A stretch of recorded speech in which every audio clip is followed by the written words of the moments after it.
So the wait is over, इंतज़ार की घड़ी ख़त्म हुई एंड जो 11th क्लास के बच्चे डिमांड कर रहे थे कि हमें अपना सिलेबस कंप्लीट करा के दें आप, तो हमने इसकी शुरुआत कर दी है। 7वां चैप्टर जो आपका चेंजिंग कल्चरल ट्रेडिशन है, उसको हमने इस पूरे वीडियो में कवर करा है। बहुत सारी चीज़ों पर चर्चा करी है, एक-एक कॉन्सेप्ट को डिटेल में समझाया है with the technique of storytelling. Quizzes भी है, नीचे आपको डिस्क्रिप्शन बॉक्स में नोट्स भी मिल जाएँगे and if you have any query, अगर आपको कोई डाउट्स है तो कमेंट्स बॉक्स तो खुला ही है हमेशा। बाकी आप टेलीग्राम ग्रुप को जॉइन कर सकते हैं, जो हमारी पूरी की पूरी इधर कम्युनिटी है, they will help you to solve your doubts and हम तो फिर वहाँ पे है ही हैं। तो enjoy the lecture and don't miss the lecture. आप इसको शुरू से लेके अंत तक देखें, सारी चीज़ों को हमने बहुत तफ़सील से, बहुत आराम-आराम से टाइम स्टैम्प वगैरह लगा दिया है ताकि आपको कोई दिक्कत ना हो। अगर आप आज केवल इन टॉपिक्स तक पढ़ना चाहते हो तो वहाँ तक पढ़ें, फिर अगले दिन उन टॉपिक्स के बाद से पढ़ाई शुरू करें। So here we have the journey of changing cultural tradition. Hope you will enjoy the journey. Thank you.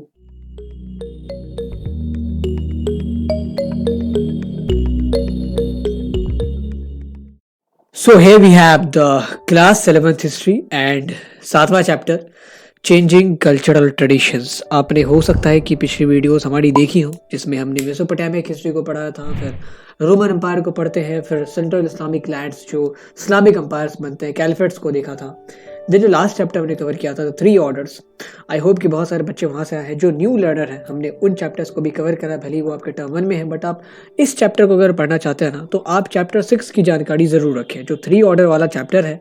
And जो एक चैप्टर था एन एम्पायर अक्रॉस 3 कंटिनेंट्स, जिसमें हमने रोमन एम्पायर के बारे में बात की थी, वो बहुत इंपॉर्टेंट हो जाता है because this chapter is related to Europe. ये यूरोप से रिलेटेड है और इनडायरेक्टली पूरी दुनिया से रिलेटेड है। आप देखेंगे जितनी भी चीज़ें हमारी मॉडर्न पीरियड में होती हैं, कॉलोनियलिज्म से लेके, मर्केंटलिज्म से लेके, बुलियनिज्म से लेके, एंड ये सारी थ्योरी क्या क्या है, इनके बारे में मैं बताऊंगा। सेपरेट वीडियो आएगी कि क्या मर्केंटलिज्म होता है, किस तरीके से मर्केंटलिज्म ने एक रोल प्ले करा एंड इतने सारे जो स्टेट्स हैं उनको कॉलोनाइज करा जाता है, कैसे मर्केंटलिज्म से कॉलोनियलिज्म की थ्योरी आती है, कैसे बुलियनिज्म से मर्केंटलिज्म की थ्योरी आती है। सो ये सारी थ्योरी के पीछे ये जो कल्चरल चेंजेस आए थे यूरोप में between 14th to 17th century, ये 200-250 सालों में जितनी भी बदलाव हुए, इन्होंने बहुत बड़ा रोल प्ले करा है। So we are going to study those cultural changes in this chapter. So make sure कि आपने 3 ऑर्डर वाला चैप्टर पढ़ा एंड मेक श्योर कि आपने रोमन एम्पायर वाला भी चैप्टर पढ़ा है, क्योंकि बहुत सारी चीज़ों में मैं उतनी डीप में नहीं जाऊँगा। जैसे कुछ कुछ स्टेट्स हैं, कुछ कुछ चीज़ें, वहाँ पे मैं आपको ओवरव्यू दे दूंगा, क्योंकि वो सारी चीज़ें मैंने ऑलरेडी कवर की हुई हैं। Now starting with the contents of this chapter. By the way, अगर आप न्यू लर्नर है तो you can join our Telegram group. वहाँ पे आप कोई भी डाउट्स किसी भी चैप्टर से रिलेटेड, किसी भी सब्जेक्ट से रिलेटेड पूछ सकते हैं।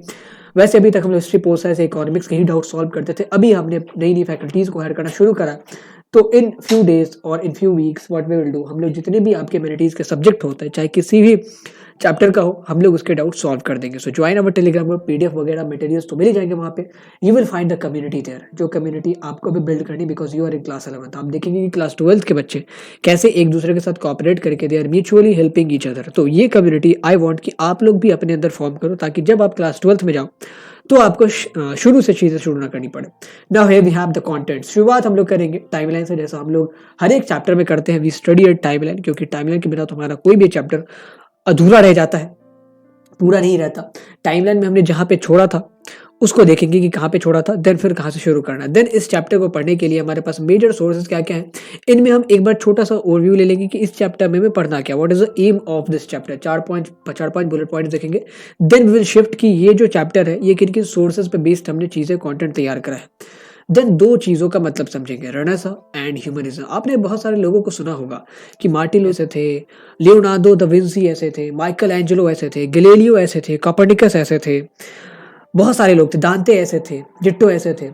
तो ये सारे जो फिलोसफर्स हैं, बहुत सारे लोग फिलोसफर्स थे, बहुत सारे लोग एस्ट्रोनॉमर्स थे, बहुत सारे लोग मेडिसिन के विद्वान थे, बहुत सारे लोग स्कल्पचर्स थे, बहुत सारे लोग अलग अलग चीज़ों को सीखते थे, बहुत सारे लोग अलग अलग चीज़ों को करते भी थे। They were involve in sculpture making, they were painters, they were astronomer, बहुत सारी चीज़ों का ज्ञान था। एक टर्म आता है, रेनेसां से ही एक टर्म निकला, पॉलीमैथ। आप सबने शायद इसका नाम सुना होगा, व्हाट इज पॉलीमैथ। अगर आप लोगों को नहीं पता तो this word is very important. हो सकता है कि आपसे कंपटीशन में भी पूछ लिया जाए। पॉलीमैथ मतलब ऐसा आदमी जो एक से ज़्यादा डिसिप्लिन मतलब एक से ज़्यादा चीज़ों में, एक से ज़्यादा गुणों में बहुत प्रोफिशिएंट है। एक से ज़्यादा गुणों में मतलब, लेट सपोज किसी को इन्वेस्टिंग बहुत बढ़िया आती है, स्टॉक मार्केटिंग बहुत बढ़िया आती है, और उसी आदमी को हिस्ट्री का बहुत अच्छा ज्ञान है। उसी आदमी को फिशिंग बहुत बढ़िया से करना आता है। These all are by the way serious skills. तो ये पॉलीमैथ मतलब person having different skill sets, जो इंटायरली डिफरेंट है। हिस्ट्री का स्टॉक मार्केट से कोई कनेक्शन नहीं है। ऐसे ही उस आदमी को अगर पेंटिंग आती है तो painting has nothing to do with stock market. Stock market calculation, history is all about observation, painting imagination. तो 3 अलग अलग चीजें। एंड कितने सारे लोग थे जिनको 4-5 चीजें एक साथ आती थी and they were actively doing that. So आप इमेजिन कर लो कि ऐसे ऐसे ह्यूमन रिसोर्सेज निकल रहे थे उस जमाने में। सो रेनेसा और ह्यूमनिज्म का बहुत बड़ा रोल है। एंड जितने भी मेजर सब्जेक्ट्स को भी हम लोग पढ़ते हैं, ऑफिशियली ज्योग्राफी पढ़ते हैं या सोशियोलॉजी पढ़ते हैं, कहा ऐसा जाता है कि हमारा जो यूनिवर्सिटी मॉडल है और जो स्कूल हमारा अप्रोच है, क्लासरूम अप्रोच है, वो इटली से ही हम लोगों ने अडॉप्ट किया है। I was listening to a podcast of Mindvalley एक टेक स्टार्टअप, उसके फाउंडर हमारे विशेल लखानी। वो बता रहे थे कि हमारे यहाँ जो इंडिया में अभी लर्निंग होती है, हम लोग चीज़ों को पढ़ना सीखते हैं, ओरली हम लोग स्किल्ड होना सीखते हैं, फिर हम लोग रिटेन तौर पे स्किल्ड होना सीखते हैं। बहुत सारी अलग अलग टाइप की लर्निंग है, लाइक कॉग्निटिव लर्निंग होती है, इंट्यूटिव लर्निंग होती है। इंट्यूटिव लर्निंग से ही लोगों ने फ्यूचर को एंटिसिपेट करना सीखा था, लॉ ऑफ अट्रैक्शन को कैसे यूज़ किया जाए, लॉ ऑफ अट्रैक्शन आकर्षण के नियम को कैसे यूज़ किया जाए, ये सारी चीज़ें सीखी थी। तो ये चूंकि हम लोगों ने इटली के सिस्टम को अडॉप्ट कर लिया, तो बहुत सारी चीज़ें वहाँ पे कट डाउन कर दी गई थी। बहुत सारी चीज़ें थी, बहुत सारी चीज़ें रह गई, क्योंकि वो अलग अलग दुनिया के अलग अलग हिस्सों से थी। सो दैट इज़ वाई कि अब वो माइंड वैली वाले बहुत अच्छी चीज़ें करते हैं। अब आपको कभी इंट्यूशन के बारे में जानना हो, लॉ ऑफ अट्रैक्शन के बारे में जानना हो, how the elements of nature work, तो आप उनके चैनल को जरूर देखें। Then we will discuss rise of new universities. हमने देखा था कि बहुत इनिशियल जो यूनिवर्सिटीज़ है यूरोप में, इटली में ही शुरू हुए, एंड वहीं से जो मॉडर्न एजुकेशन का सिस्टम है वो हम लोगों ने अडॉप्ट किया है। देन राइज ऑफ ह्यूमनिज्म को देखेंगे, ह्यूमनिज्म की थ्योरी क्या है उसके बारे में तो छोटा सा इंट्रो हमने यहाँ पे ले ही लिया है। फिर ह्यूमनिज्म की शुरुआत कैसे होती है, कैसे ये जो एलिमेंट्स है वो एक साथ मिलते हैं, एंड अचानक से लोगों ने कहा कि चलो अब हम कुछ नया करते हैं। अब हम लोग चर्च के बिलीफ्स को नहीं मानेंगे, अब हम लोग ऐसा नहीं मानेंगे कि 3 ऑर्डर में जैसा बताया गया था कि कुछ लोग सेवा करने के लिए आते हैं, कुछ लोग लड़ने के लिए आते हैं, कुछ लोग आते हैं पूजा करने के लिए। somebody is there for pray, somebody is there to fight and somebody is there to serve। तो इन सारी चीज़ों को किसी ने नकारा होगा, फिर इस थ्योरी पे बेस्ड एक फॉलोइंग बड़ी होगी। Then the humanism basically came into arousal. Periodization of medieval Europe, बहुत सारे ह्यूमनिस्ट फिलोसफर्स हैं वो मिडावल यूरोप को पीरियडाइज करते हैं, 9th से 11th सेंचुरी, 11th से 14th सेंचुरी, फिर 5 से 9th सेंचुरी में, तो उसको देखेंगे। देन आर्टिस्ट रियलिज्म, आर्टिस्ट, अगर हम रेनेसा की बात करें, अगर हम इटली की बात करें, अगर हम रोमन एम्पायर की बात करें, तो हम पेंटिंग्स की बात ना करें, आर्किटेक्चर की बात ना करें, आर्टिस्ट की बात ना करें, तो ये चीज़ें अधूरी रह जाती हैं।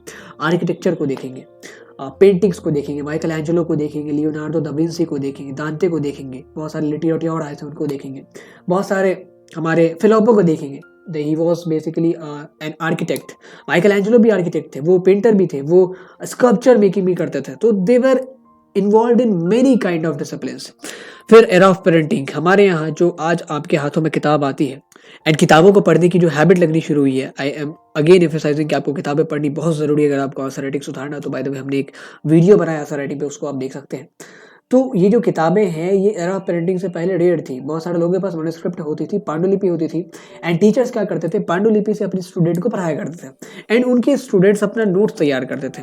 तो ऐसा कुछ भी नहीं था कि उस जमाने में किताबें बेची जाती थी, किताबें सर्कुलेशन में भी नहीं थी। तो एरा ऑफ प्रिंटिंग के आने से one thing became very easier कि जितने भी आइडियाज़ है उनका सर्कुलेशन बहुत ईजिली होता गया, क्योंकि अब बुक छाप सकते थे लोग एंड बुक को एज ए कम्युनिटी भी यूज़ किया जाने लगा। बहुत सारे लोग बुक को खरीदते भी थे, यहाँ से रीडिंग हैबिट डेवलप हुई।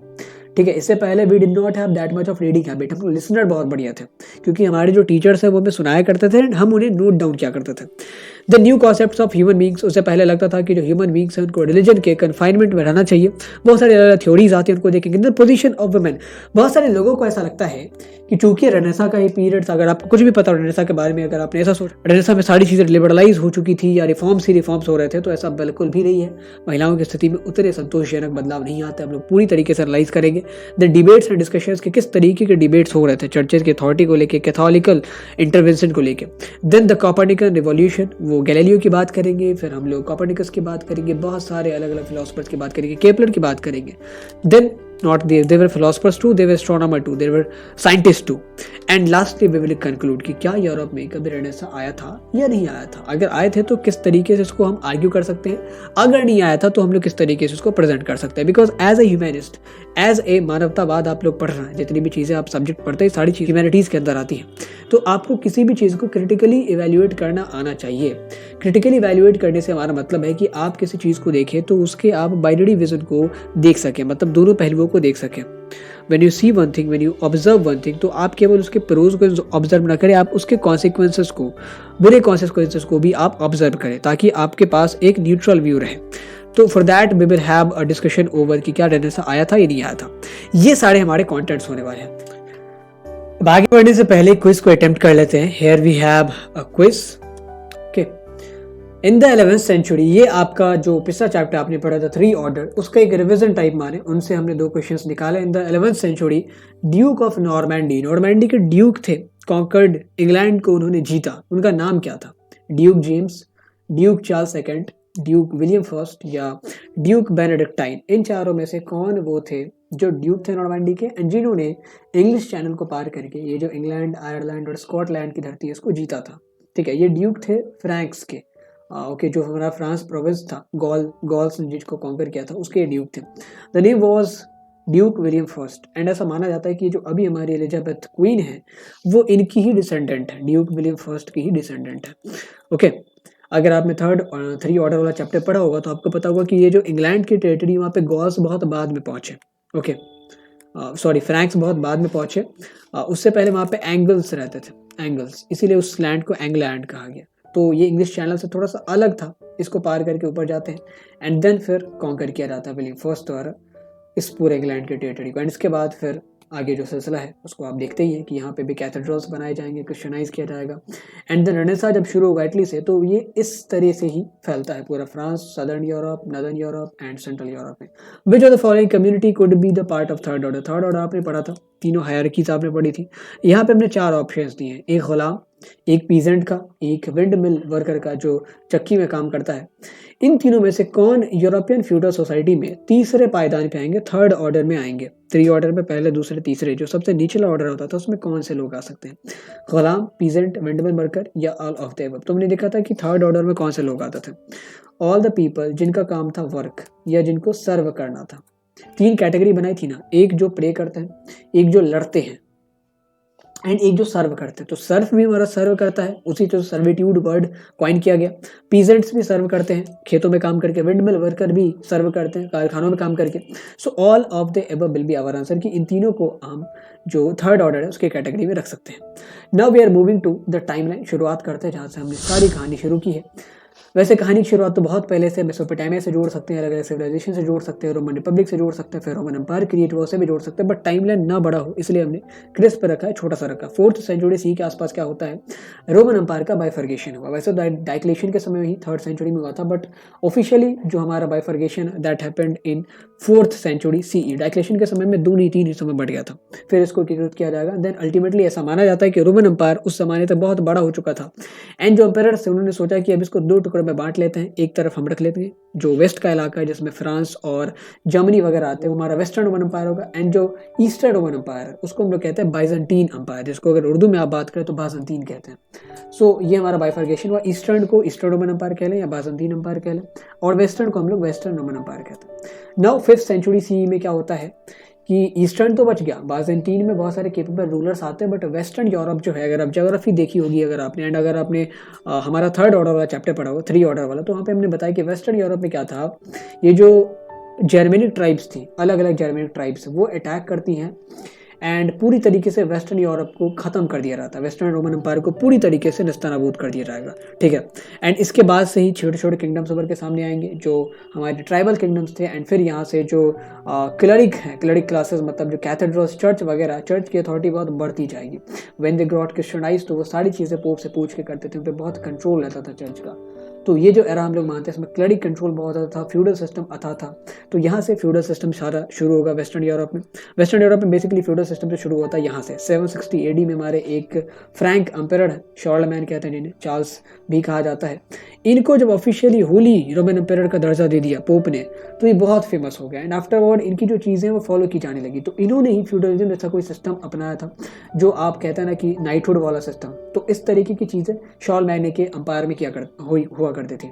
तो यहाँ से हायरकीज क्रिएट हुई हैं। अल्टीमेटली 9 से 14वीं शताब्दी के बीच जो हमारा फ्यूडलिज्म है वो पूरी तरीके से पिक्चर में आ चुका था। Feudal system in Europe, western Europe पूरी तरीके से फ्यूडल हो चुका था। ईस्टर्न यूरोप में अभी भी बाइजेंटीन एम्पायर्स रूल कर रहा है। एंड उससे भी अगर ईस्ट में जाएंगे तो जो इस्लामिक इन्वेजन है वो एक के बाद एक हो रहा है। अभी अरबस आएंगे, फिर हमारे तर्क्स आएंगे, एंड अल्टीमेटली बाइजेंटीन एम्पायर को भी मिला लिया जाएगा इस्लामिक एम्पायर की टेरिटरी में। 14th century onwards when we are talking about western Europe, eastern Europe में तो 14th सेंचुरी के बाद इस्लामिक इन्वेजन होगा एंड बाइजेंटीन एम्पायर भी खत्म हो जाता है। 1453 के बाद जब ये कुस्तुनतुनिया आज का इस्तांबुल जिसको जीत लिया जाएगा तो ऑफिशियली बाइजेंटीन एम्पायर का एंड हो जाता है। ऑटोमन तुर्क जीतते हैं बाय द वे से। तो ये जो हमारा रेनेसा है 14वीं शताब्दी में इटली में वेस्टर्न यूरोप में शुरू हुआ। ये जो पीरियड है ना 8वीं शताब्दी से लेके 14वीं शताब्दी तक, इस पीरियड को आप माने इसको अलग करा गया, मिडिल एज भी कहा गया है। इसी में एक पोर्शन आता है उसको कहते हैं dark as.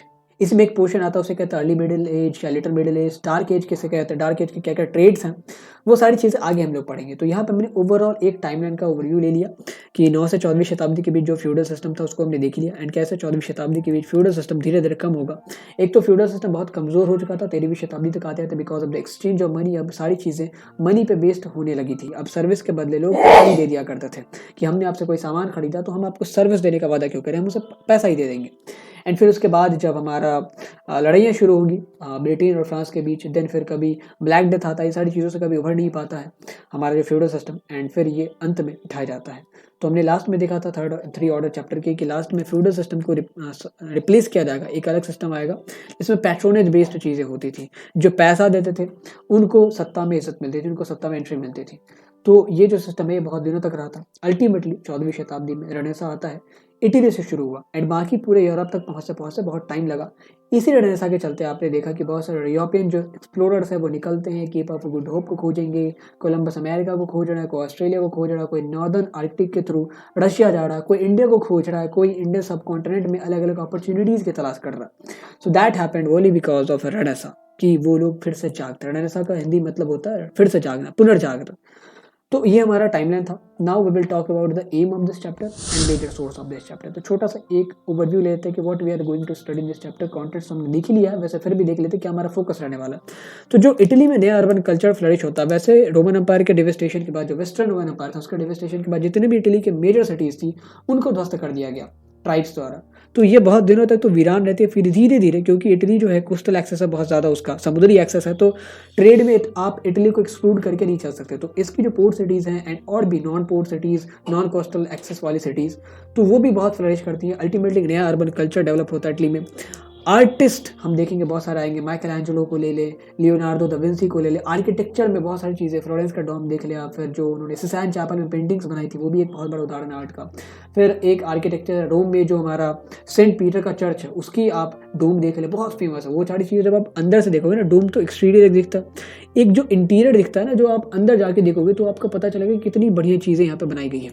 Then printing and its impact. Renaissance के बारे में ये कहा जाता है कि रेनेसा जो है ऐसा नहीं है कि ऐसी जो थ्योरीज हैं, ऐसे जो रिवोल्यूशनरी कॉन्सेप्ट्स हैं पहली बार आए थे, इससे पहले भी आए थे, बट रेनेसा का इम्पैक्ट इसलिए इतना ज़्यादा परवेसिव रहा, इसीलिए इतना ज़्यादा व्यापक रहा क्योंकि रेनेसा के समय के साथ ही हमारे साथ प्रिंटिंग की सुविधा उपलब्ध हो चुकी थी, यानी कि अब किताबें लिखी जा सकती थी।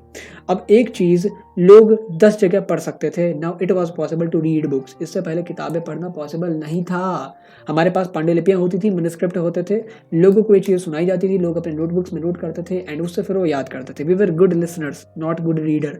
इसके बाद बुक्स पढ़ना शुरू किया लोगों ने एंड देन रेनेसा की चीज़ें यूरोप के बाकी पार्टों में फैलती है, फिर एशिया आती है, फिर बहुत सारे अलग अलग थ्योरीज प्रपोज किए जाते हैं। वोली बिकॉज के प्रिंटिंग आ चुका था। द थ्योरी ऑफ ह्यूमैनिज्म भी इसी का हिस्सा है कि ह्यूमैनिज्म से Renaissance is closely connected. Humanism जितना ज़्यादा फैलता है, रेनेसा आप कहें तो पुनर्जागरण उतना ज़्यादा होगा यूरोप का। एंड फिर लास्ट में रेनेसा के इम्पैक्ट्स को देखेंगे, क्या क्या इम्पैक्ट रहा इसके। इसमें थोड़ी सी एक चर्चा हम लोग बुलियनिज्म या इस बात पे भी करेंगे कि रेनेसा के वुमेन के लाइफ पे क्या इम्पैक्ट रहे, न्यू ह्यूमन नोशंस कैसे बदले, पहले ह्यूमन बींग्स को डायरेक्टली रिलीजन से कनेक्ट करके रखा जाता था, इन सारी चीज़ों में क्या इम्पैक्ट पड़ा। फिर बहुत सारे लोग मानते थे कि ये जो दुनिया है वो अर्थ सेंट्रिक है, तो फिर लोगों ने सोलर सिस्टम को स्टडी करना शुरू किया। बहुत सारे लोग ये भी मानते थे कि ये जो यूरोप है वो हमारा एंड ऑफ द ग्लोब है, मतलब Mediterranean sea is the end of the globe, मतलब सबको लगता था कि पूरी दुनिया ना यूरोप में ही सेंटर्ड है। फिर लोगों ने एक्सप्लोरेशन शुरू किया, देखा कि साउथ चाइना सी की तरफ इतनी दूर दूर तक पूरी धरती की टेरिटरी फैली हुई है, फिर किसी में से कोई somebody took risk and found the island of Australia, किसी ने अमेरिका को खोजा। सो इस तरीके से ये सारे हमारे रेनेसां के long term and short term impacts को पढ़ने की कोशिश करेंगे। And only because of renaissance हम लोग ऐसा कह सकते हैं कि ये जितने भी इन्वेंशन होते हैं, गैलीलियो गैलीली से लेके, कैपलर से लेके, कोपरनिकस से लेके, उसके बाद जितने भी हमारे इंग्लैंड में आता है न्यूटन, सारी चीज़ें रेनेसां से रिलेटेड है। चाहे लिटरेचर की बात करें, आर्ट की बात करें, साइंस की बात करें, फिलोसफी की बात करें, एस्ट्रोनॉमी की बात करें, मेडिसिन की बात करें, बहुत सारी चीज़ें रेनेसां से कनेक्टेड है। तो इस चैप्टर को आपको लास्ट तक जरूर देखना है। This was the aim of this chapter. Now we will see कि हमारे पास सोर्सेज क्या क्या है, what are the sources that we have to study this chapter. पहला डॉक्यूमेंट्स एंड प्रिंटेड बुक्स की हमारे पास कुछ किताबें हैं उस पीरियड की, क्योंकि प्रिंटिंग शुरू हो चुकी थी, अलग अलग भाषाओं में ट्रांसलेशन किया जाने लगा था। पेंटिंग्स अवेलेबल है, स्कल्पचर्स अवेलेबल है, मूर्तियाँ अवेलेबल हैं। एंड एक बात मैं अगर आपको बताऊँ तो मूर्तियों से, स्कल्पचर से एक विज्ञान कनेक्टेड है, फिजियोलॉजी का। फिजियोलॉजी क्या होता है? फिजियोलॉजी मतलब हमारे बॉडी की संरचना का ज्ञान। तो बॉडी की संरचना का ज्ञान जब लोगों को होने लगा तो स्कल्पचर मेकिंग बहुत बढ़िया होने लगी। आपने कभी रोम में देखा होगा, ऐसे ऐसे मूर्तियां बनाई गई जो आपको लगता है कि सही में आदमी बना दी उन्होंने परफेक्ट एकदम बाजू, परफेक्ट गर्दन बनाया है, मतलब लगता है कि नाप तोल के किसी को खड़ा करके उधर बनाया, ऐसा नहीं है। उनको फिजियोलॉजी का ज्ञान था एंड फिजियोलॉजी से फिर स्कल्पचर मेकिंग कनेक्ट किया जाता है। फिर उस जमाने में अगर आप देखेंगे तो लियोनार्डो दा विंसी जैसे बहुत सारे ऐसे पेंटर्स थे जो 3D पेंटिंग्स वगैरह कर दिया करते थे, जो कि आज के समय में लोग मानते हैं कि बहुत बड़ी चीज़ है। उन्होंने ऑब्जर्व किया लाइट के कॉन्सेप्ट को कि लाइट किस तरीके से किस तरफ पड़े तो हमारी जो पेंटिंग है वो किसको कैसी दिखेगी। देन ऑयल्स को यूज़ करना शुरू किया। बहुत सारी चीज़ें हैं इस चैप्टर में डिस्कस करने की। तो paintings and sculptures play very important role. Then buildings, Rome अगर आप कभी जाएं, एंड वैसे तो रोम से ही हमारा वर्ड निकला रोमांटिक, जो रोमानी होता है ना, that is basically derived from the Rome. तो वहाँ पे बिल्डिंग्स जो है ये विल बी प्लोन, किस तरीके के बिल्डिंग एंड आर्किटेक्चरल स्टाइल को यूज़ किया गया है। Then textiles, ultimately we have these kind of sources. इसको आप एग्जामिनेशन में लिख सकते हैं जब आपसे पूछा जाए तो, क्योंकि आपके ज़्यादातर जो चांसेस लग रहा है वो सब्जेक्टिव एग्जाम होने के ही लग रहा है। So these were some major sources. अब आगे बढ़ते हैं, देखते हैं कि ये जितनी भी चीज़ें हमने इस चैप्टर में पढ़नी है, चाहे रेनेसां से रिलेटेड हो, ह्यूमैनिज्म से रिलेटेड हो, तो एक बार छोटा सा इंट्रो ले लेते हैं कि what do we mean by renaissance, what do we mean by humanism. वैसे तो बहुत डीप कॉन्सेप्ट है, बहुत तफसील से चर्चा जरूर करेंगे, but for those who are very curious कि भाई ये क्या है, उनके लिए बता देते हैं थोड़ा सा। What is renaissance? It is marked as an age of revival of classical learning and wisdom. होता क्या है, यूरोप और ग्रीक जो कल्चर था उसमें हमारा 8th सेंचुरी एडी BC से लेके 8th सेंचुरी BC से लेके 6th सेंचुरी AD तक बहुत सारी चीज़ें हुई, इन न्यूमरस चीज़ें हुई, जितनी आप सोच सकते हैं उससे भी ज़्यादा डेवलपमेंट्स हुए, किताबें लिखी, साइंटिफिक इन्वेंशंस होते हैं। लेकिन ये जो 6वीं शताब्दी से लेकर 14वीं शताब्दी तक का पीरियड था, इस दौरान ऐसा मानते हैं बहुत सारे इतिहासकार कि यूरोप जो है न केवल उसकी विकास रुक गई थी बल्कि वो पीछे भी जा रहा था।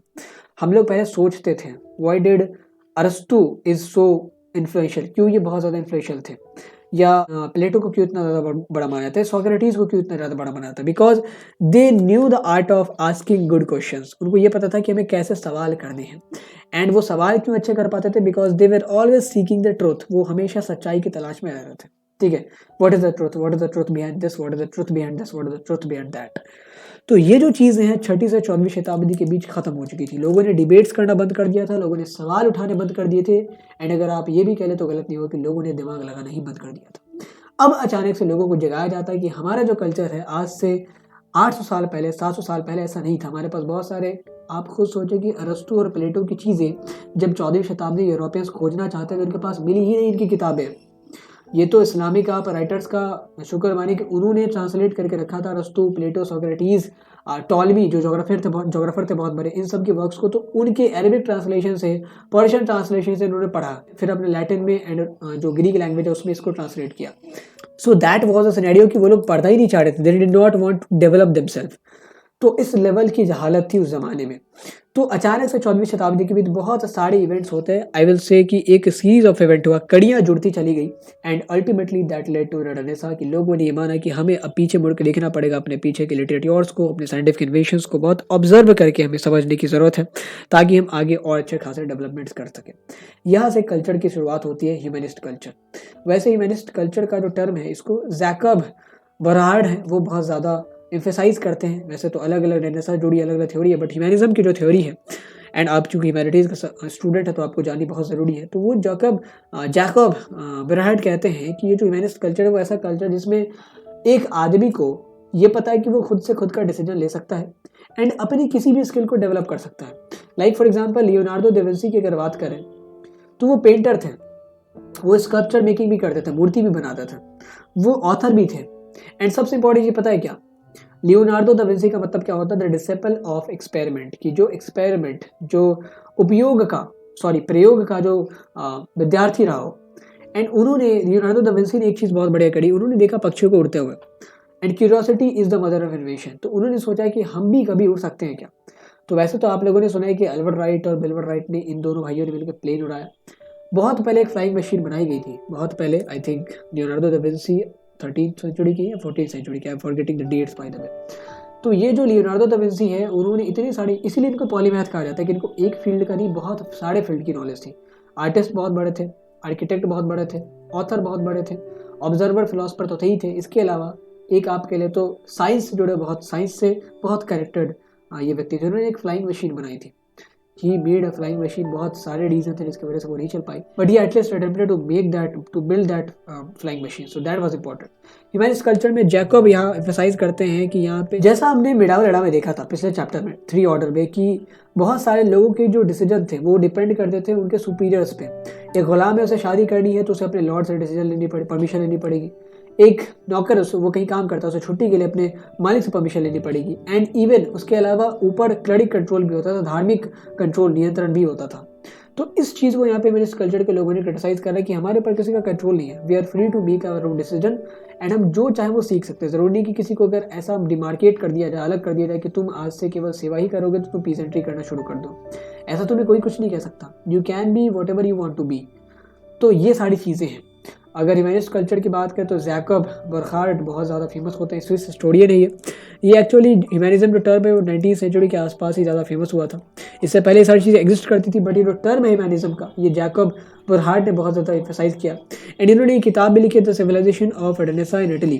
खास क्यों है ये, क्योंकि इनके ज़माने तक जितने भी हिस्टोरियन थे ना, वो अपने रिसर्चेस को राजनीतिक मैटर्स तक और राजाओं, मतलब एलिट्स, पॉलिटिक्स और स्टेट्स तक सीमित रखते थे। इन्होंने कहा कि इनके गुरु ने भी बताया था कि देखो तुम्हें हिस्ट्री पढ़नी है ना, तो तुम स्टेट और पॉलिटिक्स तक अपने रिसर्चेस को कन्फाइंड रखना, इससे ज़्यादा तुम आगे मत जाना। इन्होंने कहा कि कौन होते हैं आप मेरे लिए सीमाएं तय करने वाले, I will set my own boundaries. And इन्होंने न केवल पॉलिटिकल चेंजेस को पढ़ा, बल्कि इस पूरे पीरियड में 14वीं से 17वीं शताब्दी तक जितने भी चेंजेस होते हैं, कल्चरल चेंजेस, उनको भी बहुत तफसील से डिस्कस किया, बहुत तफसील से ऑब्जर्व किया। Only because of that observation we are here to discuss the humanism culture और रेनेसां। सो जैकब बुर्खार्ड ने जिस टर्म की बात की, रेनेसां की, बाय द वे इन्होंने टर्म कॉइन नहीं करा था, इन्होंने एम्फसाइज करा था, कॉइन किसी और ने करा था, इस टर्म को कॉइन किसी और ने करा था। एंड इन्होंने जब ये किताब लिखी, the civilisation of renaissance in Italy, इसमें उन्होंने इस चीज़ पे एम्फसाइज किया कि हिस्ट्री का एक पार्ट पॉलिटिक्स से इतर कल्चर का भी होता है, आर्ट का भी होता है, लिटरेचर का भी होता है। वहाँ से होड़ लग गई लोगों की कि ये उस ज़माने की लिटरेचर, आर्किटेक्चर, आर्ट, स्कल्पचर वगैरह के बारे में जाने। अब रेनेसां की शुरुआत कैसे हुई उसको एक बार देख लेते हैं, हाउ द रेनेसां बिगिन। तो रेनेसां के जो रूट्स कनेक्टेड हैं, क्योंकि इटली से ही शुरुआत हुई रेनेसां की, एंड रेनेसां से हमारे कनेक्टेड है ह्यूमनिज्म की फिलॉसफी, मानवतावाद की फिलॉसफी, मानवतावाद का दर्शन। तो ये मानवतावाद हो गया या पुनर्जागरण हो गया, इसके रूट्स कनेक्टेड हैं इटली के शहरों से। अगर इटली के शहरों की बात की जाए तो वेस्टर्न रोमन एम्पायर जब निस्तानाबूद कर दिया जाता है, यहाँ पे कुछ बहुत फेमस शहर, उनको आप देख लेते हैं मैप में एक बार करके। वेस्टर्न रोमन एम्पायर जब निस्तानाबूद कर दिया गया, आई थिंक 5वीं शताब्दी में, उसके बाद ये जितने भी इटली के शहर थे, वेस्टर्न रोमन एम्पायर जब निस्तानाबूद हुआ तो जितने भी इटली के बड़े बड़े शहर थे सबको खाली करवा दिया गया, कत्लेआम मचा दिया गया सड़कों पे। तो सारे शहर डिजर्टेड हो गए, कोई अब रह नहीं रहा था, ट्रेड वगैरह जितनी भी चीज़ें फेमस थी सारी लूट ली गई। Here you can see some of the important cities of Italy। ये हमारा रोम रहा, जो आज की कैपिटल है। ये आप छोटा सा पोर्शन देख रहे हो ना सिसिली का, ये एक छोटा सा आइलैंड है। एंड हमारा ये वेनिस हो गया, वेनिस बहुत फेमस पोर्ट सिटी थी। देन जेनोवा, देन हमारा Padua, then Florence, then Bologna, ये बहुत इंपॉर्टेंट है। इसके अलावा एक था मिलान, मिलान भी बहुत इंपॉर्टेंट था। तो ये जो 4-5-6 सिटीज़ हैं, ये बहुत फेमस हुआ करती थी। And with the time, after the attack of tribals, after the attack of Germanic tribes, they got devastated. And इसके बाद धीरे धीरे फिर से इनको रीसायरेक्ट किया गया, धीरे धीरे फिर से रिवाइव होती है। कुछ कुछ कारण थे जिन्होंने बहुत अहम रोल प्ले करा। अगर हम इटालियन शहरों के रिवाइवल की बात करें तो एक सबसे बड़ा और अहम कारण था trade between Byzantine empire and Islamic country. Byzantine empire की अगर आप कैपिटल की बात करो तो वो यहाँ लोकेटेड है, यहाँ पे, ओके। और इस्लामिक कंट्री इधर ईस्ट में है। ईस्ट में अरेबियन पेनिनसुला, आपका जो तुर्की का पोर्शन है, अनातोलिया जो आता है हमारा, फिर जो लेवांत रीजन है जिसमें हमारा लेबनान आता है, फिर हमारा इसराइल आता है, पैलेस्टीन आता है, सीरिया आता है, उसको बात करें फिर 40% में इजिप्ट वगैरह जितने भी हैं, लगभग इस्लामिक रूल इन सब जगहों आई थिंक 1100 ईस्वी तक आ चुका था, 11वीं-12वीं शताब्दी तक आ चुका था। नीचे अयूबीद रूल कर रहा है, ऊपर सल्जूक है, और इस साइड हमारे ख्वारिज़म वगैरह रूल कर रहा है पड़िशा में, एंड इस तरफ तो दिल्ली सल्तनत आ ही चुकी है। तो ईस्ट में जो था बाइजेंटीन एम्पायर, एक बाइजेंटीन एम्पायर, एंड ईस्ट में, ईस्ट यानी कि एशिया तरफ जितने भी इस्लामिक सल्तनतें थी उनके बीच ट्रेड जब शुरू हुआ तो दिस सिटीज जो पोर्ट्स के आसपास लोकेटेड थी, लाइक जेनेवा हो गया, वेनिस हो गया, हमारा रोम भी आप कह ले तो पोर्ट के आसपास ही लोकेटेड है, तो इन सब शहरों में बहुत ज़्यादा आवाजाही शुरू हुई। एक और कारण है जिन्होंने और बहुत अहम रोल प्ले करा। होता क्या था कि जब वेस्टर्न रोमन एम्पायर एग्जिस्ट करता था, हमने उस बात में चर्चा भी करी है कि वेस्टर्न रोमन एम्पायर में, एंड वेस्टर्न रोमन की बात ही नहीं करते, केवल रोमन एम्पायर की बात करते, क्योंकि वेस्टर्न और ईस्टर्न एक ज़माने में दोनों एक ही हुआ करते थे, एम्पायर अक्रॉस 3 कंटिनेंट्स। तो ये दोनों जब एक थे, जब हम कलेक्टिवली रोमन एम्पायर की बात करते हैं तो बहुत अहम हो जाता था हमारा ये एशिया का पोर्शन, क्योंकि एशिया से ट्रेड्स होते थे, रेड सी के थ्रू ट्रेड होता था, मेडिटेरेनियन के थ्रू ट्रेड होता था, एंड इन दैट वे ये जो इटली के जितने भी शहर थे धीरे धीरे इंपॉर्टेंट होते चलेगा। ये हमारा मेडिटेरेनियन है, अगर आपको यहाँ पे मैं वर्ल्ड मैप दिखाऊं तो this is Mediterranean, okay. And ये हमारा रेड सी के थ्रू इंडिया से पार्सल आता था, और एक ये सिल्क रूट, ये हमारा लैंड रूट है, एंड ये हमारा मरीन रूट था सबसे famous, okay. And marine routes के थ्रू यहाँ से सामान आते थे, एंड लैंड रूट के थ्रू यहाँ से आते थे, एंड ऐसे डिस्ट्रीब्यूशन होता था समुद्री एक्सेस से, समुद्री रास्तों से। तो इसमें जितने भी इटली के शहर थे ये हमारा इटली का पोर्शन हो गया। इसमें जितने भी इटली का जो लोकेशन अगर आप देखोगे ना तो it is in the mid of Mediterranean. तो यहाँ से अगर आपको स्पेन जाना है, अगर हमने लेट सपोज इंडिया से कोई सामान लाया एंड हमें इंग्लैंड पहुंचाना है तो भी हमें इटली के पोर्ट्स के थ्रू जाना पड़ेगा, ओके। अगर हमें इधर पहुंचाना है जर्मनी की तरफ तो भी हमें इटली के पोर्ट्स के थ्रू जाना पड़ेगा। अगर नॉर्दर्न यूरोप में पहुंचाना ऊपर तो भी हमें इटली के पोर्ट्स के थ्रू जाना पड़ेगा। तो ये जो ट्रेड है ना एशिया से वो बहुत ज़्यादा ही कम हो चुका था, क्योंकि एक तो ज़्यादातर ट्रेड ईस्टर्न रोमन एम्पायर के बीच हो रहा था, तो ईस्टर्न रोमन एम्पायर वाले यहाँ तक सीमित है, ओके, इस एरिया तक वो सीमित है। तो वो फिर ज़्यादातर चीज़ें इतनी ही दूरी तक आती थी, इसके अलावा इस पोर्शन की कोई यूटिलिटी ही नहीं रह गई थी। एंड एशियन लैंड रूट से अगर ट्रेड होता तो वो बंद किया गया था, मंगोलों ने वो बंद कर दिया था। Mongol invaders when they invaded China, तो बहुत दिनों तक सिल्क रूट जो है वो बाधित रहा। अल्टीमेटली जो मंगोल रूलर्स हैं उन्होंने सिल्क रूट जब खोला तो जितने भी ये इटली के शहर है, क्योंकि हमने आपको कहा ना कि लैंड रूट से भी सामान अगर आएगा, यहाँ पे सामान आ गया, ग्रीस तक हमने सामान पहुंचा दिया, फिर अगर हमने इंग्लैंड जाना है तो सबसे आसान क्या होगा, इधर से लैंड रूट के थ्रू ले या समुद्री रूट ले इटली का, क्योंकि लैंड के थ्रू सामानों का आवाजाही बहुत मुश्किल होती है। एक तो लुटेरो डकैतों का खतरा होता ही होता है, ऊपर से जो रास्ते वो भी बहुत दरखेज होता है, वो भी बहुत ज़्यादा डेंजरस होते हैं। समुद्र में क्या है, नाव आपने चला, अगर आप बढ़िया से लड़ो तो आसानी से आप सामानों को एक जगह से दूसरी जगह पहुंचा सकते हो।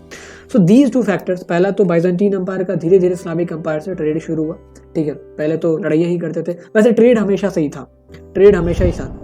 देयर इज नथिंग, आप ऐसा अगर मान के चले कि दो एम्पायर्स अगर नेबर हैं तो बहुत रेयरली ऐसा हो सकता है कि दोनों के बीच व्यापार ना हो, क्योंकि दोनों के बीच जो है ट्रेड होना इंटरडिपेंडेंसी का रीज़न है। इंडिया पाकिस्तान में भी हम लोग ऐसा तो नहीं देखते कि व्यापार नहीं होता, कुछ दिनों के लिए बाधित जरूर होता, फिर भी हम लोग एक दूसरे से व्यापार तो करते हैं ना।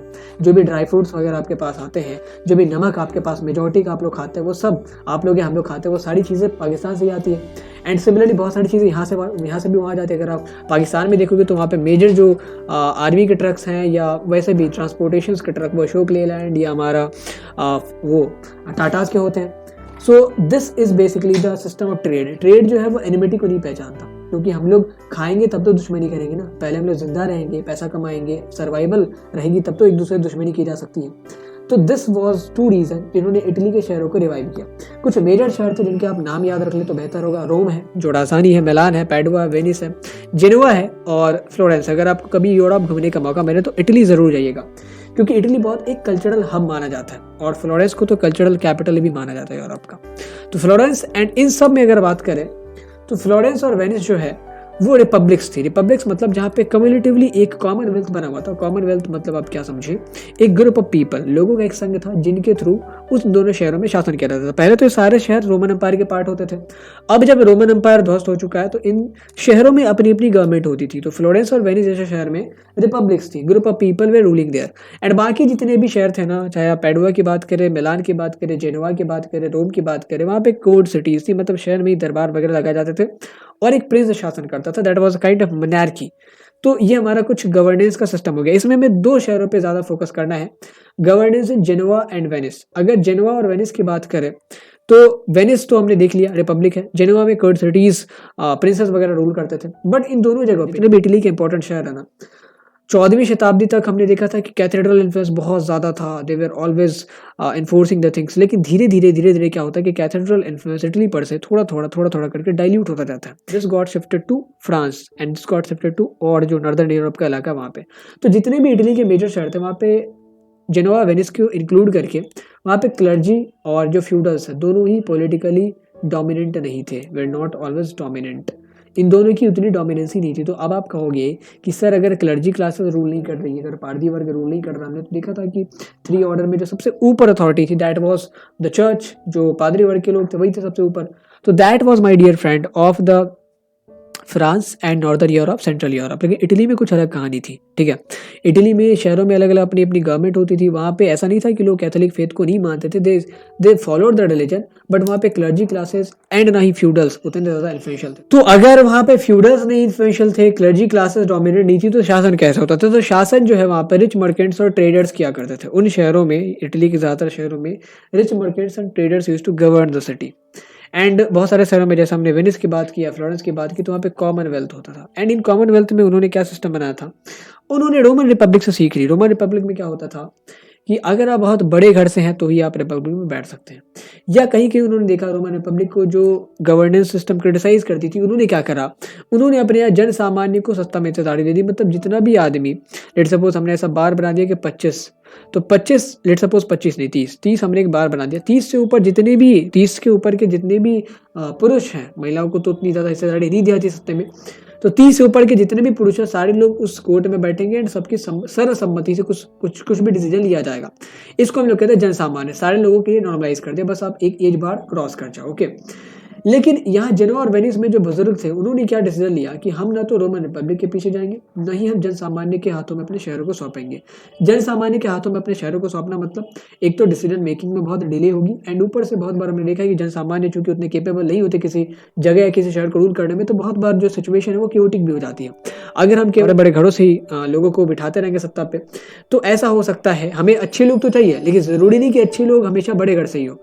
तो हमें क्या करना चाहिए, जितने भी एरिस्टोक्रेसी है उसको तो हिस्सेदारी देनी ही चाहिए। इसके अलावा ऐसे लोगों को भी सत्ता में बिठाना चाहिए जो बहुत गुणों में विशिष्ट हैं, those were Nobel by birth, जो जन्मजात बहुत नोबेल है, कुलीन है, अच्छे घर में पैदा हुआ, उनको भी डाला जा सकता है। एंड जो बहुत गुणों में विशिष्ट है, मतलब who is Nobel by virtue, गुणों में बहुत विशिष्ट है, बहुत बढ़िया है, इन दोनों को मिला के हमारा कॉमनवेल्थ बनता था, ठीक है। तो ना तो इसमें एरिस्टोक्रेसी की डोमिनेंस रहती थी, न ही इसमें वेल्दी लोगों की डोमिनेंस रहती थी, जैसा हमने रोमन रिपब्लिक में देखा था। इसीलिए शहरों में फैसले जो है वो न्यूट्रली लिए जा सकते थे। So that was a governance system in Genoa and Venice.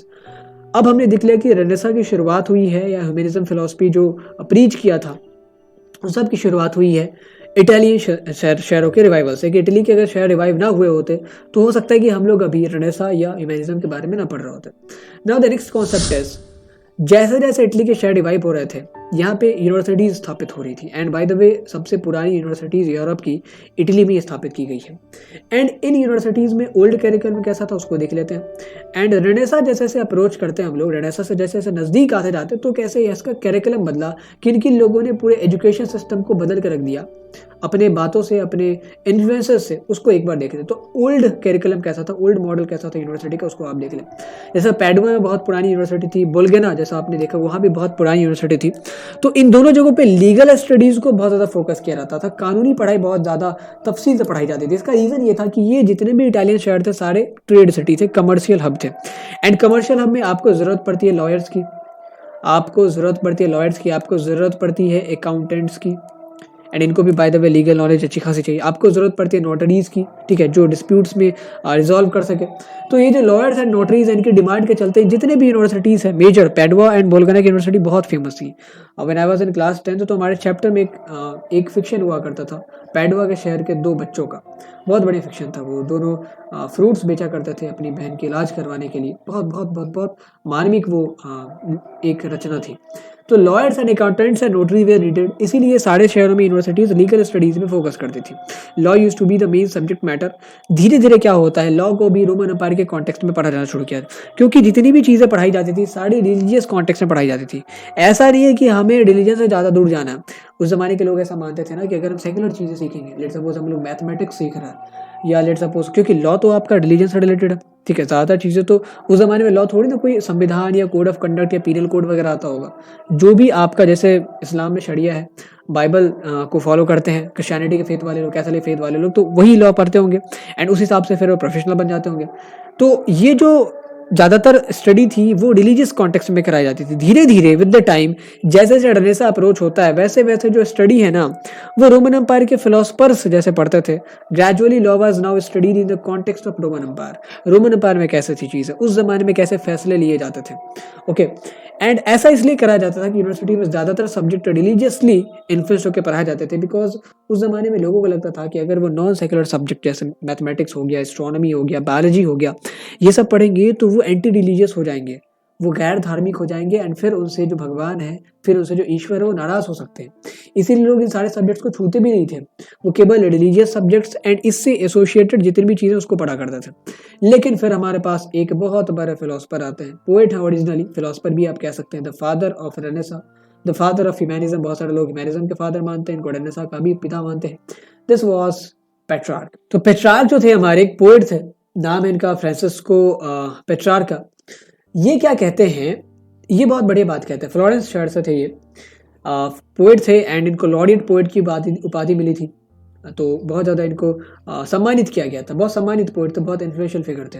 I think ये 14th सेंचुरी के हैं, तो 14वीं शताब्दी के ये। इन्होंने कहा उस ज़माने में ये माना जाता था कि सारी चीज़ें हमें जो भी करते हैं ना वो रिलीजन के कन्फाइनमेंट दायरे के अंदर करनी है। इन्होंने कहा कि हमारे अंदर ईश्वर ने बहुत अप्रतिम प्रतिभाएं दी हैं, बहुत ज़्यादा इंटेलेक्चुअल पोटेंशियल है हमारे अंदर, बस हमें ये कहा गया कि उस पोटेंशियल को आपको फुलेस्ट तक यूटिलाइज करना है। जो भी क्रिएटिव पोटेंशियल आपके पास है उसको आप पूरा यूटिलाइज करो। This is the order, this is the divine order. इसको करने के लिए हमें क्या करना पड़ेगा, अगर हम सेकुलर चीज़ें पढ़ रहे हैं दैट इज नॉट मीन कि हम अपने भगवान को नाराज़ कर रहे हैं, क्योंकि हमारे भगवान ने ही कहा है कि हमारे अंदर बहुत क्रिएटिव पोटेंशियल है, बहुत इंटेलेक्चुअल पोटेंशियल है, तो you should use it at fullest, उसे में पूरा इस्तेमाल करना चाहिए। सो ही स्ट्रेस्ड ऑन कि हमारे यहाँ क्या था इन द एंशियंट एरा, हमारे पास अगर एंटीक्विटी की बात करें जो 8th सेंचुरी BCE से लेके 6th सेंचुरी AD तक का पीरियड है, उस दौरान बहुत बड़े बड़े फलसफे मतलब फिलोसफर्स हुए। प्लेटो के तौर पे, प्लेटो को अरबिक में अफलातून कहते हैं, प्लेटो के रूप में, एरिस्टोटल के रूप में, सोक्रेटिस के रूप में, टॉलमी के रूप में। तो ये जो इतने सारे फिलोसफर्स, हमें इनकी लर्निंग्स को पढ़ना चाहिए, हमें इनके वर्क्स को सीखना चाहिए, हमें इनकी किताबों को पढ़ना चाहिए। यहीं से लोगों ने, क्योंकि इनका मतलब ये था अगर आप सेकुलर चीज़ें पढ़ते हो तो ऐसा नहीं है कि आप एंटी रिलीजियस बन जाओगे, जैसा और सब लोगों के बीच अवधारणा थी कि हमें केवल वो चीज़ें पढ़नी चाहिए जो रिलीजन के दायरे में आती है, इससे नहीं तो हमारे जो देवता वो तो नाराज़ हो जाएंगे। So since he was very influential, जब उन्होंने इस चीज़ की अपील की कि हमें पुराने ज़माने के जो हमारी एंटीक्विटी की चीज़ें हैं, प्लेटो की, अफलातून की, अरिस्टो की, सोक्रेटिस की, टॉलमी की, इन सब को उठा उठा के पढ़ना चाहिए। सो यहाँ से हमारा जो एक रिवाइवल था क्लासिकल एंटीक्विटी की चीज़ों को पढ़ने का, वो शुरू हुआ। लोगों ने फिर से पीछे मुड़ के देखना शुरू किया। That is the mark of renaissance, पुनर्जागरण। हम लोग बीच में खो गए थे, यूरोपियंस बीच में खो गए थे। एज पर मेनी हिस्टोरियन, बहुत सारे लोग रेनेसां में बिलीव करते हैं, बहुत सारे लोग नहीं भी करते हैं। जो लोग करते हैं तो वो ये मानते हैं कि बीच में हम लोग खो गए थे, we got diverted, we got trapped by the cleric authority. लेकिन हम लोगों ने जब 14वीं शताब्दी के बीच ये डिसाइड किया कि हम लोग अपनी पुरानी चीज़ों को पढ़ेंगे एंड उससे सीख के आगे के फिर नए डेवलपमेंट्स करेंगे, तो थिंग्स हैव चेंज्ड। उसी प्रोसेस को हम लोग कहते हैं रेनेसां। उस पूरे इवेंट को कहा जाता है कलेक्टिवली रेनेसां। सो यहाँ तक हमने देखा कि कैसे जो अर्लियर यूनिवर्सिटीज़ थी, चाहे फ्लोरेंस की बात करें, पैडुआ की बात करें, तो इन सारी जगहों पे पहले तो लॉ पढ़ाया जाता था, ज़्यादातर फोकस लीगल स्टडीज़ पे होता था। फिर धीरे धीरे जैसे पेट्रार्क जैसे फिलोसफर्स आते हैं एंड उन्होंने जब नॉन सेकुलर टीचिंग्स को प्रमोट किया तो ह्यूमैनिज्म की चीज़ें भी आगे पढ़ाई जाती है। ह्यूमैनिज्म के सब्जेक्ट्स भी, जो ह्यूमैनिटीज़ का सब्जेक्ट आप पढ़ रहे हैं अभी, फिलोसफी हो गया, साइकोलॉजी हो गया, हिस्ट्री हो गया, ये सारी चीज़ें भी पढ़ाई जाती है। तो ह्यूमनिज्म क्या है, कैसे उदय हुआ, क्या क्या फिलॉसफी थी सिटी ऑफ फ्लोरेंस के बारे में आगे पढ़ेंगे। इससे पहले 2 एमसीक्यूज को अटेम्प्ट कर लेते हैं। A book named the civilisation of renaissance in Italy. आपको क्या करना है, एमसीक्यूज का जवाब हमें कमेंट बॉक्स में बताना है। A book named the civilisation of renaissance in Italy was written by. आप या तो नंबर लिख दें कि 3 का A, 3 का B, 3 का C, 3 का D, या टाइम स्टैम्प लगा दें। बेहतर होगा कि आप नंबर ही लिख दें तो मैं आसानी से चेक कर पाऊंगा। तो इस किताब को किसने लिखा है, मिचेल एंग्लो या लियोनार्डो दा विंसी या जैकब बरहार्ट या हमारे नन ऑफ द अबव। इनमें से किसी ने नहीं, किसी और ने शायद लिखा होगा। तो ये जो किताब है ये इटली के रेनेसां के ऊपर है। And this compiles all the literature, art and sculpture जो भी उस जमाने में इन्फ्लुएंशियल थे। इस किताब को लिखा है जैकब बरहार्ट ने। हमने देखा था कि रेनेसां को क्वाइन तो किसी और ने करा था, बट एम्फेसाइज करने में इनका बहुत बड़ा रोल है, पॉपुलर करने में इनका बहुत बड़ा रोल है। तो इनके आने के बाद आई थिंक 19वीं शताब्दी में इन्होंने लिखी है किताब। इनके जाने के बाद जितने भी उस मॉडर्न पीरियड के स्कॉलर्स थे उन्होंने इनकी चीज़ों को सीरियसली लिया and they also termed the phenomenon as renaissance. ये जो चेंजेस हो रहे थे, कल्चरल चेंजेस, उनको इनके आने के बाद, क्योंकि इन्होंने रेनेसां को इतना ज़्यादा एम्फेसाइज किया कि इनके जाने के बाद बहुत सारे लोगों ने इस फिनोमिनन को, जो ये कल्चरल चेंजेस हो रहे थे, इनको रेनेसां ही कहा। Now the next question, in the medieval Europe which of the following Italian cities was being ruled as republic. की कौन सी जो इटालियन सिटी है वो एज रिपब्लिक रूल की जा रही थी, वेनिस, मिलान, रोम या पैडुआ। ये 4-5 हमारे कुछ बहुत इंपॉर्टेंट इटालियन शहर हैं। तो 2 तरीके से शहरों को रूल किया जाता था, या तो वो रिपब्लिक होते थे या कोर्ट सिटीज, मतलब शहर का एक अपना वो गवर्नेंस सिस्टम होता था। तो 2 ही ऐसे शहर थे जहाँ पे रिपब्लिक थी, एक वेनिस हो गया, एक हमारा फ्लोरेंस हो गया। So Venice will be the correct answer. अब आगे बढ़ते हैं, देखते हैं। हमने जब यूनिवर्सिटीज की बात की तो ह्यूमैनिज्म की चर्चा आती है। रेनेसां से हमेशा से ही ह्यूमैनिज्म कनेक्टेड है कि what do we mean by humanism. Humanist culture के बारे में तो हमने देख लिया कि जहाँ पे लोगों को ये विश्वास होने लगा कि हमें परमात्मा द्वारा बहुत ज़्यादा इंटेलेक्चुअल शक्तियाँ दी गई हैं, बहुत ज़्यादा बौद्धिक शक्ति दी गई है, इसे हमें पूरा इस्तेमाल करना चाहिए। ठीक है, ह्यूमैनिज्म क्या कहता है, वो भी इसी पे बेस्ड था। ह्यूमैनिज्म से ह्यूमैनिस्ट कल्चर निकल के आया है। बात क्या थी, उस जमाने में लोग अपने आप को क्लरिक अथॉरिटी के अनुसार ढालते थे। जो चीज़ें ऊपर से कही जाती थी उसी के कन्फाइनमेंट के अंदर काम करते थे, उसी के दायरे में काम करते थे। ह्यूमैनिस्ट कल्चर जब शुरू हुआ, जब ह्यूमैनिज्म की फिलॉसफी आई, उन्होंने कहा कि there are much more to be learned. बहुत सारी चीज़ें हैं जो सीखी जा रही हैं, जो कि आपको रिलीजियस स्क्रिप्चर्स या रिलीजियस टीचिंग्स में नहीं सिखाई जाती है। एंड सबसे इंपॉर्टेंट चीज़, इन्होंने इस चीज़ को तरजीह दी कि ये चीज़ें आप डिस्कशन एंड डिबेट से सीख सकते हो। जो डिस्कशन एंड डिबेट्स अरिस्टोटल के समय में होते थे, प्लेटो के समय में होते थे, सोक्रेटिस के समय में होते थे, वैसे ही डिस्कशन एंड डिबेट्स को अब तवज्जो दी जाने लगी। उन्होंने कहा कि आप इंडिविजुअली कोई भी स्किल डेवलप कर सकते हैं। तभी तो बहुत सारे लोग पॉलीमैथ बनते हैं ना। पॉलीमैथ मतलब एक आदमी के अंदर बहुत सारी स्किल्स हैं। लाइक फॉर एग्जांपल, अगर माइकल एंजेलो की बात करें तो वो हमारे पेंटर भी है। उन्होंने सिस्टाइन चैपल की इंटीरियर को पेंट किया है। वो हमारे स्कल्पचर भी हैं। उन्होंने, अगर आप रोम के शहर में सेंट पीटर चर्च सर्च करेंगे तो जो डोम है, जो गुम्बद है, वो उन्होंने हमारा डिजाइन किया है। फिर वो स्कल्पचर भी बनाते थे, मूर्तिकार भी थे, बॉटनी की भी बहुत अच्छी जानकारी थी उन्हें। तो ये जो चीज़ है, ये जब ह्यूमैनिज्म का इन्फ्लुएंस बढ़ता गया तो लोगों ने स्किल सेट डेवलप करने पे ध्यान दिया, क्योंकि उन्हें अब तक लगता था 3 ऑर्डर में हमने क्या पढ़ा कि सब people were designed to serve only. कुछ लोगों को कहा गया कि आप चूंकि लेबर क्लास हो तो आपको सर्व ही करना है, आप वॉरफेयर नहीं सीख सकते, आप रिलीजियस टीचिंग्स नहीं सीख सकते। कुछ लोगों को कहा गया कि आप केवल लड़ाई करो, कुछ लोगों को कहा गया कि आप केवल प्रार्थना करो। तो ये जो चीज़ है इसको अब डिफाइन किया जा रहा था। एंड अगर बात करें ह्यूमैनिज्म की तो ओरिजिन जो है वो पेट्रार्क से मानी जाती है। हमने पीछे देखा भी है, पेट्रार्क हमारे 14वीं सेंचुरी के हैं। इन्होंने कहा था, इनको फादर ऑफ ह्यूमैनिज्म भी माना जाता है एंड फादर ऑफ रेनेसां भी बहुत सारे लोग मानते हैं। पेट्रार्क को फ्रांसिस्को पेट्रार्क का भी कहते हैं। यहाँ पे आप तस्वीर देख सकते हैं, ये 1304 से लेके 1374 AC तक इनका पीरियड था। बहुत ज़्यादा इन्फ्लुएंशियल इसलिए थे क्योंकि इनको ना नोबेल जो पोएट लॉरिएट की उपाधि दे दी गई थी, मतलब सर्वश्रेष्ठ पोएट माना गया था इनको। तो इनको लोग जानते भी थे। एंड जब उन्होंने ऐसी ऐसी चीज़ें कही, एंड इनकी सबसे बड़ी खास बात यह है कि इन्होंने क्लरिक अथॉरिटी को चैलेंज भी नहीं किया। इन्होंने कहा क्लरिक अथॉरिटी को अगर चैलेंज करते तो फिर इनकी बातों को दबाया जा सकता था। इन्होंने कहा कि आप अगर सेकुलर चीज़ें पढ़ते हो, मैथमेटिक्स पढ़ते हो, बॉटनी पढ़ते हो, ज्योग्राफी पढ़ते हो, साइकोलॉजी पढ़ते हो, तो ये सारी चीज़ें ऐसा नहीं है कि एंटी रिलीजियस है। ज़रूरी नहीं कि इन सारी चीज़ों को पढ़ने के लिए आपको धर्म छोड़ना पड़ेगा, या अगर आप इन सारी चीज़ों को पढ़ रहे हैं तो ये एक पाप में गिना जाएगा। ओके, सो ये इनका रोल है and that is why he is considered to be the father of humanism. अगर ह्यूमैनिज्म की बात करें तो एक शहर जो बहुत फेमस है, यहीं से ह्यूमैनिज्म की शुरुआत हुई, यहीं से हमारा रेनेसां की शुरुआत होती है, द सिटी ऑफ फ्लोरेंस। और पेट्रार्क का भी होम टाउन यही था। तो बाय द 15th सेंचुरी वैसे तो जैसे फ्लोरेंस और बाकी के इटालियन शहर थे, हमने देखा ही था कि पूरी तरीके से ध्वस्त हो चुके थे, लेकिन 15वीं शताब्दी तक आते आते ये शहर एक लर्निंग और आर्टिस्टिक क्रिएटिविटी का केंद्र बन गया था। इसको इस शहर की प्रसिद्धि में पेट्रार्क तो हाथ ही था। इसके अलावा दो और बहुत इंपॉर्टेंट पर्सनैलिटी याद है। एक हमारे दांते हो गए। दांते का क्या रोल है? दांते के बारे में जब आप सुनेंगे, दांते पोएट थे, दांते स्टैंजास लिखते थे, वर्सेस लिखा करते थे। इन्होंने एक किताब लिखी है, एक पोएट्री लिखी है, डिवाइन कॉमेडी। इसमें उन्होंने पूरा हेल और हेवन का वर्णन किया है। इसमें अलेक्जेंडर की बात की है, इसमें जूलियस सीजर को दिखाया गया, इसमें जीसस के बारे में बताया गया, इसमें सलाउद्दीन अयूबी जिसने यरूशलेम को कॉन्कर किया था उसके बारे में बताया गया है। तो इससे इम्पैक्ट क्या पड़ता है? एक तो अगर आप इटालियन पढ़ना जानते हैं, वैसे तो मैंने ये पढ़ा नहीं है डिवाइन कॉमेडी, बट मैंने जो रिव्यू देखे तो लोग कहते हैं कि इससे बढ़िया चीज़ शायद आज तक बनी ही नहीं है, क्योंकि इस हिसाब से इन्होंने अरेंज किया है अपने पोएट्री को। तो डिवाइन कॉमेडी की खास बात यह है कि इससे पहले हेल और हेवन इन दोनों को किसी ने कैरेक्टराइज नहीं किया था। हमने किताबों में पढ़ा था, बाइबल में पढ़ा था या अलग अलग टेक्स्ट में कि ऐसे ऐसे चीज़ें होती हैं। ये एक एक डिटेल देते हैं, अगर आपने ये सिंस कमिट किया है, ये पाप किया है, तो आपको किस तरीके की पनिशमेंट मिलेगी।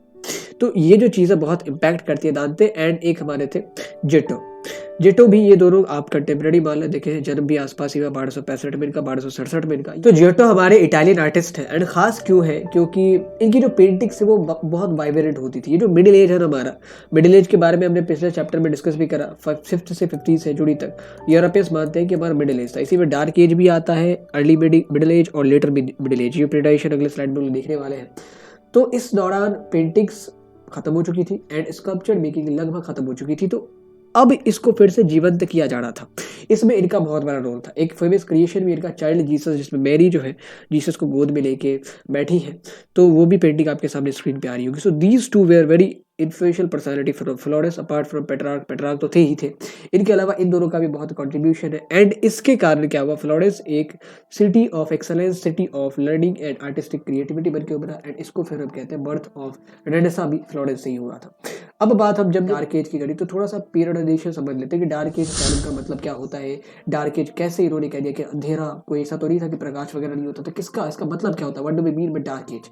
तो डार्क एज जो है वो मिडिल एज का एक पार्ट है। ह्यूमैनिस्ट जितने भी है उन्होंने 5वीं से 14वीं शताब्दी के पीरियड को मिडिल एज करार दिया। मिडिल एज मतलब ऐसा पीरियड जहाँ पे चर्च के पास पूरी अथॉरिटी थी लोगों के दिलो दिमाग को कंट्रोल करने की। इतना तगड़ा से उन्होंने कंट्रोल कर रखा था कि हमने जो पीछे पढ़ाई करी थी ग्रीक एरा में या रोमन्स के एरा में, वो सारी चीज़ें भूल चुके थे। The learnings which we had in the era of Greeks और द रोमन्स, सारी चीज़ें भूल गए थे, पूरी तरीके से कठपुतली बन के रह गए थे चर्च की। ऐसा ह्यूमनिस्ट वाले कहते हैं मिडिल एज में हुआ था।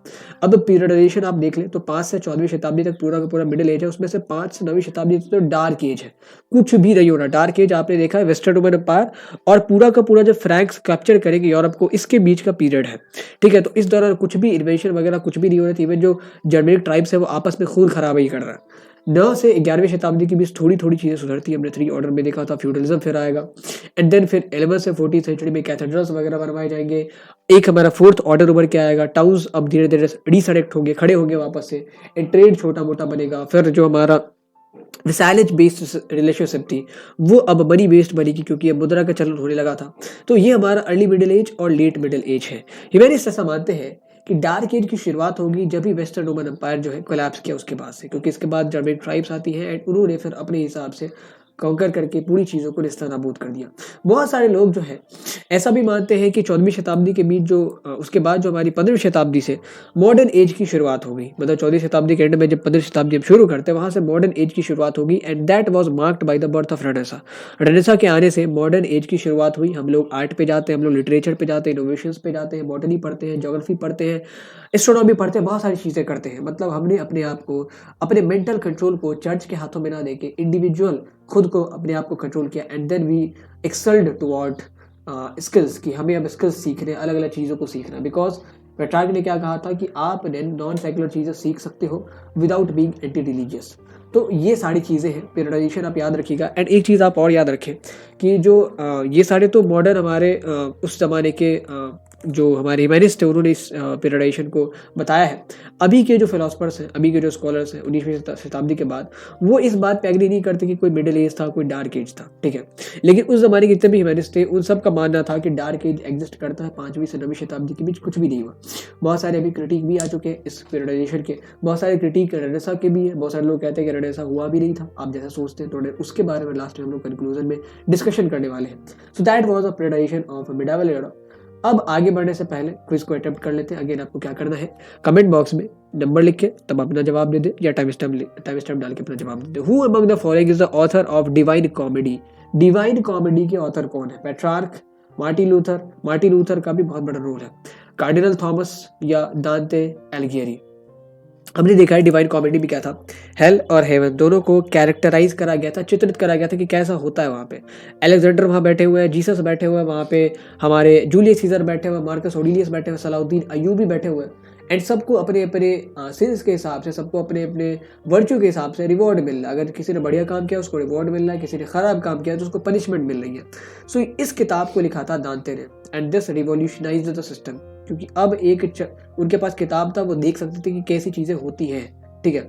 एंड जैसे जैसे चर्च का कंट्रोल लूज होता गया, जैसे जैसे लोगों ने, ऐसा नहीं कि एंटी रिलीजियस होते गए थे, वो अब अपने आप को डेवलप कर रहे थे, अपने स्किल सेट को डेवलप कर रहे थे, तो वो अब उतना ज़्यादा समय रिलीजियस एक्टिविटीज़ पे नहीं देते थे। वैसे वैसे ही पॉलीमैथ्स बनने शुरू हो गए। बहुत सारे ऐसे लोग आए जिनको अलग अलग स्किल्स का ज्ञान था, जिनको अलग अलग फील्ड का ज्ञान था। दांते was one of them. Which of the following statements regarding the earlier Italian universities are correct? कि जो पुरानी इटालियन यूनिवर्सिटीज़ थी, बहुत शुरुआत थी, उनके बारे में कौन सा कथन सही है? They criticized the theologian view of education. Theologian मतलब धार्मिक, उन्होंने धार्मिक व्यू को क्रिटिसाइज किया। Legal studies was the most taught subject, की सबसे ज़्यादा जिस सब्जेक्ट को पढ़ाया जाता था that was legal studies, कानून। They were very liberal to have a variety of secular subjects in their curriculum, की जो पुराना कैरिकुलम था यूनिवर्सिटीज़ का, उनमें बहुत सारे सेकुलर सब्जेक्ट भी पढ़ाए जाते थे, ठीक है। जैसे मैथमेटिक्स हो गया, ज्योग्राफी हो गया, आपका बॉटनी हो गया, फिजियोलॉजी हो गया, ये नन ऑफ द अबव। तो हमने देखा था कि ना ही सेकुलर सब्जेक्ट को पढ़ाया जाता था एंड ना ही थियोलॉजियन व्यू ऑफ एजुकेशन को क्रिटिसाइज कराया, क्योंकि वही तो प्रमोट किया जाता था ना अर्लियर यूनिवर्सिटीज़ में। एंड जो मेन सब्जेक्ट था हमारा फोकस का, दैट वॉज लीगल स्टडीज़, क्योंकि उस ज़माने में ट्रेड बढ़ रहे थे। And legal studies is also a part of religious study, क्योंकि जो कानून वगैरह होता है वो आप ऑफ ए रिलीजियस स्क्रिप्चर से ही सीखते हो। तो इसलिए लीगल स्टडीज़ पढ़ाई जाती थी, क्योंकि लॉयर्स की डिमांड थी, नोटरीज की डिमांड, अकाउंटेंट्स की डिमांड थी। ऑब्वियसली कॉमर्स के बढ़ने से, ट्रेड के बढ़ने से सबकी डिमांड होती है। So option B will be the correct answer. Legal studies was the most taught subject. अब बात करते हैं, हमने देखा कि शुरुआती दिनों में तो बहुत सारे रिलीजियस सब्जेक्ट ही पढ़ाए जाते थे, सेकुलर सब्जेक्ट्स को पढ़ाया नहीं जाता था। धीरे धीरे हालात बदलते हैं एंड यूनिवर्सिटीज़ में, स्कूल्स में जो नॉन रिलीजियस सब्जेक्ट्स हैं, सेकुलर सब्जेक्ट्स हैं, जैसे ज्योग्राफी हो गया, फिलॉसफी हो गया, मैथमेटिक्स हो गया, सबको पढ़ाए जाने का सिलसिला शुरू होता है। एंड यहाँ से रूट्स कनेक्टेड है साइंस एंड फिलॉसफी के। जो रेनेसा में साइंस के क्षेत्र में लोगों ने पढ़ाई की या रिसर्चेस किए, फिलॉसफी के क्षेत्र में, एस्ट्रोनॉमी के क्षेत्र में, वो सब यहीं से शुरू हुआ। एंड ये मुमकिन ना हुआ होता अगर बहुत सारे अरबिक विद्वान ना आते तो, क्योंकि हुआ क्या है कि जो मिडिल एज का पीरियड है, इस जमाने में जितनी भी अरस्तु एंड ग्रीक फिलोसफर, जितने भी ग्रीक और रोमन फिलोसफर्स थे, उनकी चीज़ों को दबा के रखा गया, मार्केट में नहीं लाया गया, पब्लिक को नहीं दिखाया, क्योंकि अगर वो सारी चीज़ें उनको मिल जाती, क्योंकि जो ग्रीक स्कॉलर्स थे, ग्रीक फिलोसफर्स या रोमन फिलोसफर्स, वो किस बात पर तरजीह देते थे कि हमें अपना दिमाग लगाना है, हमें डिबेट्स करने, किसी टॉपिक के ऊपर हमें डिस्कशंस करने हैं। एंड ये सारी चीज़ें मिडिल एज में तो हो नहीं थी, बिकॉज मिडिल एज में क्लरिक अथॉरिटीज़ को चाहिए था कंट्रोल। एंड अगर लोग आपस में डिबेट्स करने लग जाते, जैसा आपने पढ़ा ना, आप क्लास 12th में जाओगे तो एक चैप्टर है जहाँ पे आपको बताया जाएगा कि 600 BC के आसपास अचानक से बहुत सारे थिंकर्स उभर के सामने आते हैं, ठीक है, इंडिया में। एंड उन्होंने वैदिक अथॉरिटीज़ को चैलेंज किया, उन्होंने सर्टेनिटी ऑफ गॉड को चैलेंज किया, उन्होंने आफ्टर बर्थ की फिलोसफी को चैलेंज किया। And they started discussing those things. And यहाँ से फिर बुद्धिज्म की शुरुआत हुई, जैनिज्म की शुरुआत हुई, अजीविका सेक्ट की शुरुआत हुई, लोकायता सेक्ट की शुरुआत हुई। तो ये चीज़ नहीं चाहते थे मिडिल एज के जो कैथेड्रल अथॉरिटीज़ थी, ठीक है, तो उन्होंने इन टेक्स्ट को छुपा के रख दिया। जब रेनेसा होता है, जब ह्यूमैनिज्म धीरे धीरे फैलता है, तो लोगों को पेट्रार्क ने क्या बोला था एंड सभी की क्या डिमांड थी कि हमें अगर आगे बढ़ना है तो हमें उस पीरियड से सीख लेना पड़ेगा जहां हम पूरी दुनिया में सबसे आगे थे। तो ग्रीक अंपायर की बात करें, मैसेडोनियन अंपायर की, रोमन अंपायर की, तो उस जमाने में पूरी दुनिया में सबसे एडवांस्ड अंपायर वही था, एग्री करते सारे लोग। तो उनके टेक्स्ट को पढ़ा जाने का सिलसिला शुरू हुआ। अब उनके टेक्स्ट तो मिल नहीं रहे, तो उनके टेक्स्ट को पढ़ेंगे कैसे? तो हुआ क्या था, जब इस्लाम आता है रिलीजन के तौर पे, तो प्रॉफेट मोहम्मद ने कहा था कि आप कुछ भी करें लेकिन नॉलेज हासिल करें। एक डायलॉग है उनका, एक शब्द है उनका, एक सेंटेंस है उनका, वो क्या कहते हैं कि इल्म हासिल करो, इसके लिए चाहे तुम्हें चीन ही क्यों ना जाना पड़े। ठीक है, तुम नॉलेज हासिल करो, चीन ही क्यों ना जाना पड़े, मतलब चीन कितना दूर है, कहीं भी जाओ लेकिन पढ़ो। तो जितने भी ये अरेबिक विद्वान थे, पर्शियन विद्वान थे, उन्होंने अरस्तु की चीज़ों को, वो लोग एरिस्टोटल को अरस्तु कहते थे, फिर प्लेटो यानी कि अफलातून कहते थे उनको, प्लेटो की चीज़ों को, टॉलमी की चीज़ों को, और भी बहुत सारे मार्कस ऑरेलियस की चीज़ों को, सोक्रेटिस की चीज़ों को ट्रांसलेट कर करके अरेबिक में, पर्शियन में, एंड खुद भी पढ़ा एंड लोगों को भी समझाया। एंड इसीलिए ये जो पीरियड हमारा 8th सेंचुरी एडी के बाद से 1230 सेंचुरी एडी तक बहुत सारे इस्लामिक फिलोसफर्स एंड विद्वान हुए हैं। मेडिसिन के फील्ड में, एस्ट्रोनॉमी के फील्ड में, मैथमेटिक्स के फील्ड में, जीनियोलॉजी के फील्ड में बहुत सारा कॉन्ट्रीब्यूशन है उनका। ठीक है, तो स्कॉलर्स ने मदद ली अरेबिक ट्रांसलेशन की, एरिस्टोटल की चीज़ों को पढ़ने के लिए, प्लेटो की चीज़ों को पढ़ने के लिए, टॉलमी की चीज़ों को पढ़ने के लिए। एरिस्टोटल एंड प्लेटो से तो शायद आप लोग वाकिफ होंगे ही होंगे। टॉलमी की बात की जाए तो टॉलमी जो हमारे 1st सेंचुरी सी के आसपास ही आते हैं एंड बहुत बड़े मैथमेटिशियन थे, एस्ट्रोनॉमर थे, जोग्राफर थे। जोग्राफर जो थे ये बहुत बड़ा रोल प्ले करता है। इन्होंने जो मैप्स वगैरह बनाए थे, अक्षांश बनाया था कि कौन सी चीज़ें कहाँ पे हैं, ठीक है, कोऑर्डिनेट्स बनाए थे, ये चीज़ें बहुत मदद करती है बाज़ंतीन एम्पायर को अपनी सरहदों को फैलाने में, ऑटोमन्स को कॉन्कर करने में, अयूबीज को अपने इलाके को फैलाने में। तो इनके जो वर्क्स हैं, इनको ऑटोमन वाले बहुत संजो के रखते थे, अयूबीज वाले बहुत संजो के रखते थे, बाइजेंटीन वाले भी बहुत संजो के रखते थे। तो वहाँ से चीज़ें ट्रांसलेट करके जो लैटिन लैंग्वेज में है, यूरोप की भाषा तो उस ज़माने में लैटिन ही थी ज़्यादातर, तो लैटिन लैंग्वेज में सबको ट्रांसलेट करके बहुत सारे लोग पढ़ते हैं, फिर ट्रांसलेट करते हैं ताकि लोगों को बताया जा सके, क्योंकि ये सारी चीज़ें तो हमसे जानबूझ के छुपाई गई हैं। एंड इस ना केवल उन्होंने बहुत सारे ग्रीक और रोमन फिलोसफर्स को पढ़ा, बल्कि कुछ कुछ ऐसे इस्लामिक स्कॉलर्स भी थे जिनको उन्होंने एज एन इंस्पिरेशन लिया एंड उनसे सीख ली। एग्जाम्पल के तौर पे अगर बात करें तो पहला नाम आता है इब्न सिना का, जिसको अगर लैटिन में कहें तो एविसेना कहा जाता है। वो बहुत बड़े फिजिशियन थे, ऑथर थे, उज़्बेकिस्तान में शायद इनका जन्म हुआ था, बुखारा नाम का शहर है। देन अल राजी, ये इनको देखो इन सब का क्या है ना, इन्होंने नाम रख दिया एविसेना, इब्न सिना के लिए अल राजी, राजेस, एंड इनको अपनी किताबों में वो लोग रेजेस ही कहते थे, इसलिए क्योंकि आगे चल के कोई इस किताब को पढ़ेगा तो उसे ऐसा ना लगे कि जो अल राजी है वो मुस्लिम स्कॉलर है, उनको ऐसा लगे कि ये शायद कोई ग्रीक या रोमन स्कॉलर रहे होंगे। तो इनके बारे में क्या है कि इन्होंने मेडिकल इंसाइक्लोपीडिया बनाया, जितनी भी चीज़ें टर्मिनोलॉजीज होती है मेडिकल साइंस से जुड़ी हुई, सबको एक जगह कंपाइल किया। एंड देन लास्ट में आता है इब्न रशद, ये अरेबिक फिलोसफर्स थे। ठीक है, ये हमारा दीन से भी जुड़े हुए थे, धर्म से भी जुड़े हुए थे, एंड दुनियावी मसले जो होते हैं, जो डेली के मैटर्स हैं, उनके बीच इन्होंने कैसे सामंजस्य बिठाया जाए वो बहुत बढ़िया से बताया। इब्न सिना हो गया, उमर खयाम हो गया, अल बैरूनी हो गया, बहुत सारे फिलोसफर्स के बारे में तो ऑलरेडी हमने डिस्कस करा हुआ है सेंट्रल इस्लामिक लैंड्स वाले चैप्टर में। तो बहुत सारे लोग हैं जिनसे सीखा जा सकता था, लेकिन ये 3 बहुत इंपॉर्टेंट थे एंड इनको as a source of inspiration लेते थे जो मॉडर्निस्ट फिलोसफर थे, मॉडर्निस्ट स्कॉलर्स थे, जो ह्यूमैनिस्ट स्कॉलर्स थे। वो मॉडर्निस्ट मतलब जो 15वीं शताब्दी के बाद है, एंड वो लोग क्या प्रीच कर रहे थे, ह्यूमैनिस्टी प्रीच कर रहे थे, इसलिए हम लोग उन्हें ह्यूमैनिस्ट स्कॉलर्स के तौर पे कहते हैं। किताबों के अलावा, साइंस और एस्ट्रोनॉमी के अलावा, फिलोसफी के अलावा, ज्योग्राफी के अलावा, मैथमेटिक्स के अलावा, कुछ चीज़ें ऐसी भी थी जिन्होंने ह्यूमैनिज्म के प्रचार प्रसार में बहुत बढ़ चढ़ के हिस्सा लिया। दैट वर आर्ट्स, स्कल्पचर कह लें, आर्किटेक्चर कह लें या पेंटिंग्स कह लें। आर्ट का बहुत बड़ा रोल है अगर ह्यूमैनिज्म फैला है तो, क्योंकि किताबें तो डिस्ट्रीब्यूट की जा सकती है, लेकिन आर्ट ने लोगों को अट्रैक्ट किया कि हमें फ्लोरेंस जाना चाहिए, वहाँ पे ऐसी मूर्ति बनाई गई, वहाँ पे ऐसा आर्किटेक्चर बनाया गया है। इसने दुनिया को इंपॉर्टेंस बताई, इटली की इसने दुनिया को इंपॉर्टेंस बताई रोमन इंपीरियल आर्किटेक्चर की या आर्ट फॉर्म की या स्कल्पचर की या पेंटिंग्स की। एंड वहीं से कॉन्सेप्ट आता है रियलिज्म का। रियलिज्म के बारे में अभी दूसरे साइड में पढ़ेंगे, पहले आर्टिस्ट्स को देखते हैं, उनके कॉन्ट्रीब्यूशंस को देखते हैं। सबसे पहले शुरुआत करेंगे स्कल्पचर से, देन पेंटिंग्स में कैसे कैसे चीज़ें बनाई जाती थी, किस तरीके के एग्जाम्पल्स से देखेंगे, फिर आर्किटेक्चर को देखेंगे। स्कल्पचर्स में अगर बात की जाए तो जब रोमन एम्पायर के अवशेष को खोदा गया, मतलब जितनी भी चीज़ें थी एक्सकेवेट किया गया, तो बहुत सारे हमें अवशेष मिले, टूटे फूटे स्कल्पचर्स वगैरह के। एंड लोगों ने देखा कि ये जो चीज़ें हैं पूरी जीवंत बनाई गई, मतलब ऐसा लगता है कि सही में कोई आदमी या सही में कोई औरत खड़ा है यहाँ पे। तो ये चीज़ें कैसे बन पाई, तो फिर उनको इन लोगों ने कॉपी करना शुरू करा। अगर बात करें पहले आर्टिस्ट की जिन्होंने रोमन एम्पायर के पुराने रोमन एम्पायर यानी कि वेस्टर्न रोमन एम्पायर ध्वस्त होने से पहले जो रोमन एम्पायर था उसके स्कल्पचर्स को कॉपी किया, तो वो हमारे डोनाटेलो। इन्होंने पहली बार लाइफ लाइक स्टैचू बनाया, ऐसा मतलब लगता था कि जीवंत चीज़ बना दी है, जैसा पुराने ज़माने में रोमन या ग्रीक्स बनाया करते थे। एंड यहाँ से लोगों में कॉन्फिडेंस आया कि अच्छा ये अगर बना सकता है तो हम भी बना सकते हैं। एंड फॉर एग्जाम्पल अगर आप देखें तो लोगों ने इतना ज़्यादा अपने आप को इन्वॉल्व कर लिया स्कल्पचर मेकिंग में एंड बारीकी चीज़ों को सीखने में, क्योंकि उनको लाइफ लाइक अगर स्टैचूज़ बनाने हैं, ऐसे स्टैचूज़ बनाने हैं जो कि लगे कि भाई कोई सही में आदमी खड़ा है या सही में आदमी की मूर्ति है, तो उनको शरीर विज्ञान का पता होना ज़रूरी है। ठीक है, कितनी हड्डियाँ होती है, कैसे क्या बनाया जाता है, इसके लिए उन्होंने फिजियोलॉजी सीखना शुरू किया। एंड फिजियोलॉजी की जब बात आती है तो एक आदमी का आप कंट्रीब्यूशन कैसे भूल सकते हैं, एंड्रियस वेसालियस। ये हमारे प्रोफेसर थे यूनिवर्सिटी ऑफ पैडुआ में मेडिसिन के। इन्होंने बॉडी को डाइसेक्ट किया, ह्यूमन बॉडी को विखंडित किया इस बात को जानने के लिए कि कैसे हमारा स्ट्रक्चर जो है सेट है, एंड इसको उन्होंने फिर स्कल्पचर्स को बताया एंड फिर उस हिसाब से जो जीवंत मूर्ति है, जैसे आप देखिए कितनी जीवंत मूर्ति है, लग रहा है कि सही में कोई औरत है एंड उनके हाथ में कोई एक पुरुष है। ये जो वैसे मूर्ति है ये मिचेल एंजेलो ने बनाई है। मिचेल एंजेलो के बारे में आप बहुत सुनेंगे, लियोनार्डो दा विंसी के बारे में बहुत सुनेंगे, पेट्रार्क के बारे में बहुत सुनेंगे, मार्टिन लूथर के बारे में बहुत सुनेंगे। ये एक्चुअली जो मूर्ति है द पिएटा, उसका मतलब ये है कि जो मैरी है उन्होंने अपने लड़के जीसस को आफ्टर द क्रूसिफिकेशन होल्ड किया हुआ। So this was the form of realism. Realism में क्या करते थे वो लोग, चीज़ों को जीवंत बनाने के लिए, वाइब्रेंट बनाने के लिए उनकी बारीकियों को सीखते थे। फिजियोलॉजी सीखा, जैसे आर्ट में आप देखेंगे तो फिजिक्स सीख रहे हैं लोग, जियोमेट्री सीख रहे हैं अलग अलग पैटर्न को बनाने के लिए। ठीक है, लाइट्स के ऑब्जर्वेशन को सीख रहे हैं कि कैसे लाइट्स ऑब्जर्व किए जाए ताकि 3D प्रिंटिंग जो 3 आयाम चित्र होते हैं उनको बनाया जा सके। पेंटिंग्स की बात करते हैं अगले स्लाइड में। Here we have the paintings. तो जैसा लोगों ने स्कल्पचर मेकिंग के लिए फिजियोलॉजी को सीखना शुरू किया, ऐसे ही पेंटिंग्स जो बढ़िया बनाई जाए इसके लिए लोगों ने ज्योमेट्री एंड लाइट्स को ऑब्जर्व करना शुरू किया। लाइट्स को ऑब्जर्व करके लोग ये पता कर सकते थे कि 3D पेंटिंग्स कैसे बनाए जाएंगे। अगर आपको एग्जांपल दिखाना हो तो अभी मैं दिखाऊंगा कि 3D पेंटिंग्स उस जमाने में कैसे बनाए जाते थे।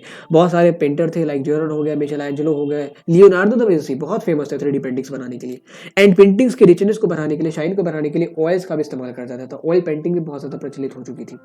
एंड जो ज़्यादातर पेंटिंग आप देखेंगे उनमें, एंड पेंटिंग ना केवल स्पेशली कागज़ों पे की जाती थी, पत्थरों पे की जाती थी, बल्कि बहुत सारे टेक्सटाइल में भी आपको पेंटिंग्स देखने को मिलेंगे, टेक्सटाइल कपड़ों में भी। इसलिए हमने कहा था ना कि कपड़े भी एक इंपॉर्टेंट सोर्स है हमारे लिए इस चैप्टर को पढ़ने में या इस पीरियड रेनेसां के पीरियड को पढ़ने में। So the paintings were influenced by Chinese and Persian art. होता क्या है कि जो इटालियन ट्रेडर्स हैं उन्होंने अपने आप को कभी भी दायरे के अंदर तो बांधा नहीं, तो वो मंगोलों के साथ ट्रेड करने चले जाते थे। धीरे धीरे वहाँ पे वो डिप्लोमेट बन जाते थे। Like for example Marco Polo का एग्जाम्पल है। मार्को पोलो एंड इंडिया, तो कितने ही लोग इंडिया आए। निकोले डी कॉन्टी इंडिया आते हैं, आप अगले क्लास में पढ़ेंगे कि विजयनगर एम्पायर में वो निकोले डी कॉन्टी आते हैं। तो ये जो इटालियंस थे इन्होंने अलग अलग जगह पे जाके, जैसे मंगोलों के साथ जब इनका इंटरेक्शन बढ़ना शुरू हुआ तो इनको चाइनीज़ आर्ट का पता लगना शुरू हुआ। एंड मंगोलों की जो सल्तनत थी बहुत ज़्यादा बड़ी थी, पर्शियन एम्पायर को भी पूरा का पूरा इन्होंने ख़त्म कर दिया था, अपने अंदर मिला लिया था। तो चाइनीज़ और पर्शियन आर्ट का भी हमें झलक देखने को मिलता है, ओनली बिकॉज कि ये जो इटालियन ट्रेडर्स थे उनकी इंटरेक्शन बढ़ती गई मंगोल रूलर्स से, मंगोल ट्रेडर्स से, एंड फिर वो वहाँ की चीज़ों को अपने चीज़ों में इम्बाइब करने लगे, मिलाने लगे। जैसे आप यहाँ पे देख सकते हैं एक 3D पेंटिंग है जो अल्बर्ट ड्यूरर ने बनाई है, प्रीइंग हैंड्स, हाथ जोड़ते हुए। ठीक है, एंड फिर एक बहुत इंपॉर्टेंट, बहुत ज़्यादा ही famous painting of Mona Lisa by Leonardo da Vinci. Leonardo da Vinci हमारे एनाटॉमी के विद्वान हैं, उनको वनस्पति विज्ञान के बारे में पता है, बॉटनी के बारे में पता है, उनको बायोलॉजी के बारे में पता है, उनको एस्ट्रोनॉमी के बारे में पता है, उनको मैथमेटिक्स के बारे में पता है, उनको पेंटिंग कैसे बनाई जाती है, क्रिएटिव चीज़ें उनके बारे में पता है, बहुत सारी चीज़ों का उनको पता है। लियोनार्डो दा विंसी का मतलब ही होता है द डिसाइपल ऑफ एक्सपेरिमेंट, परीक्षण का विद्यार्थी। एंड इनकी ख्वाहिश थी कि मैं पक्षियों की तरह उड़ सकूं, तो बहुत दिनों तक, सालों, इन्होंने दशकों इन्होंने पक्षियों को ऑब्जर्व किया एंड अल्टीमेटली उन्होंने एक फ्लाइंग मशीन भी बनाई थी। कहा जाता है कि इस मोनालिसा की पेंटिंग में अगर आप दाढ़ी और मूंछ ऐड कर देंगे तो लियोनार्डो दा विंसी की पेंटिंग बन जाती है। ठीक है, तो आप सोच सकते हैं किस लेवल की क्रिएटिविटी उस जमाने में रही होगी। Leonardo da Vinci polymath, Mitchell Angelo polymath, फिर फिलिप जो बिनॉशेली है वो हमारे वो हमारे पॉलीमैथ है। बहुत सारे ऐसे लोग थे। एंड वही चीज़ें आप जब इस्लामिक लैंड वाला चैप्टर हमने पढ़ा था तो देखा था कितने सारे ऐसे लोग थे। इब्न सना की बात करें, इब्न रशद की बात करें, या उमर खयाम की बात करें, अल बैरूनी की बात करें, तो ये सारे पॉलीमैथ थे। इनको एक चीज़ नहीं बहुत सारी चीज़ आती थी। इनको पोइट्री आती थी, इनको आर्किटेक्चर डिज़ाइन करना आता था, इनको मेडिसिन की नॉलेज थी, इनको सर्जरी की नॉलेज थी, इनको पल्लरी नर्व्स के बारे में पता था, बहुत सारी चीज़ें पता थी इन लोगों को। तो पॉलीमैथ होना, तो ये तो इस्लामिक लैंड्स में हो रहा था, लेकिन ये जो dark age and middle age आया था तो इसमें लोगों ने अपने स्किल्स को डेवलप करना बंद कर दिया। And that is what Petrarch emphasise upon, कि आप अगर अपने स्किल्स को डेवलप करते हो दैट इज नॉट मीन कि आप एंटी रिलीजियस हो गए हो। मेटल पेंटिंग के बाद अगर बात करें तो ये जो पेंटिंग्स है, this new sense of balanced art with the help of physiology, with the help of mathematics, with the help of anatomy was called realism. हमें यथार्थ चीज़ें बनानी है, ऐसा लगे कि पूरी तरीके से मोनालिसा की पेंटिंग है तो सही में ऐसी लड़की सामने दिख रही है, या हमने कोई पिएटा की मूर्ति बनाई है तो सही में लग रहा है कि मैरी जो है वो जीसस को अपने गोद में होल्ड की हुई है। इसके लिए हमें चीज़ों की बारीकियों को सीखना पड़ेगा। अगर हमें बढ़िया स्कल्पचर बनाना है तो फिजियोलॉजी आनी चाहिए, अगर हमें बढ़िया पेंटिंग बनानी है तो अलग अलग ज्योमेट्रिकल स्टाइल्स के बारे में पता होना चाहिए। फॉर दैट मैथमेटिक्स की नॉलेज होनी चाहिए, एनाटॉमी की नॉलेज होना चाहिए। फिर आपका जो हमारा ऑयल पेंटिंग होता है उसमें लाइट ऑब्जर्वेशन, फिजिक्स की नॉलेज होनी चाहिए। तो ये सब मिलके रियलिज्म के एलिमेंट को बनाती है। रियलिज्म मतलब यथार्थवाद। लोग इस तरीके से परफेक्शन के पीछे जा रहे थे। This pursuit of perfection is known as realism, and ये चीज़ें 19वीं 20वीं शताब्दी तक जीवंत रहती है। तो realism is the concept of pursuit of perfection, pursuit of balanced art. Now art की बात करें तो लास्ट में हमारा आर्किटेक्चर छूट जाता है। आर्किटेक्चर को पढ़ लेते हैं, कैसा उस जमाने का स्थापत्य कला था। तो 15वीं शताब्दी के बाद से जितना भी रोमन आर्किटेक्चर था, इंपीरियल रोमन आर्किटेक्चर को रिवाइव करने के पीछे कारण ये है कि जो वेस्टर्न यूरोप है उसमें पोप एक बहुत बड़ी अथॉरिटी बन के सामने आते। एक सेंट्रलाइज्ड अथॉरिटी आई थी बहुत दिनों बाद, क्योंकि बहुत दिनों तक तो छोटे छोटे कोड सिटीज और किंगडम्स में बसे हुए थे, एंड फिर पोप जो थे वो आपस की लड़ाई में ही बहुत ज़्यादा कमज़ोर हो चुके थे। तो 15वीं शताब्दी के बाद जब पोप्स के हाथ में पावर आई तो उन्होंने देखा कि अब किधर रुझान है। तो जो रुझान है पुराने ज़माने की चीज़ों को सीखने में, तो उन्होंने इनकरेज किया, उन्होंने आर्कियोलॉजी को इनकरेज किया। रोमन एम्पायरिक चीज़ों की खुदाई करी जा रही थी, उनके ऊपर रिसर्च करी जा रही थी। Archaeology was very new then, तो बहुत सारे आर्कियोलॉजिस्ट भी उभर के सामने आते हैं। देन व्हेन दे सॉ कि ये सारी चीज़ें बनाई जाती थी, इस हिसाब से बिल्डिंग्स बनाए जाते थे, तो उस हिसाब से आर्किटेक्ट्स ने खुद को ट्रेन किया। एंड जब आर्किटेक्ट्स उस हिसाब से ट्रेन हुए कि वो पुराने ज़माने के आर्किटेक्चर को रिपीट कर सकते थे, बना सकते थे, उसमें कुछ और बेहतरी ला सकते थे, तो फिर इनको बड़े बड़े लोग, चाहे पोप हो, राजा हो, या लॉर्ड्स हो, या बड़े बड़े मर्केंट्स हो, अपने यहाँ बुलाते थे एंड बिल्डिंग्स को डिज़ाइन करने का काम देते थे। फिर बिल्डिंग्स को डिज़ाइन कर दिया, उसके बाद बिल्डिंग्स को डेकोरेट करना, तो बहुत सारी मूर्तियों की आवश्यकता पड़ेगी, पेंटिंग्स की आवश्यकता पड़ेगी। फॉर दैट स्कल्पचर्स को हायर किया जाता था, स्कल्पटर्स के बाद फिर आर्टिस्ट को हायर किया जाता था।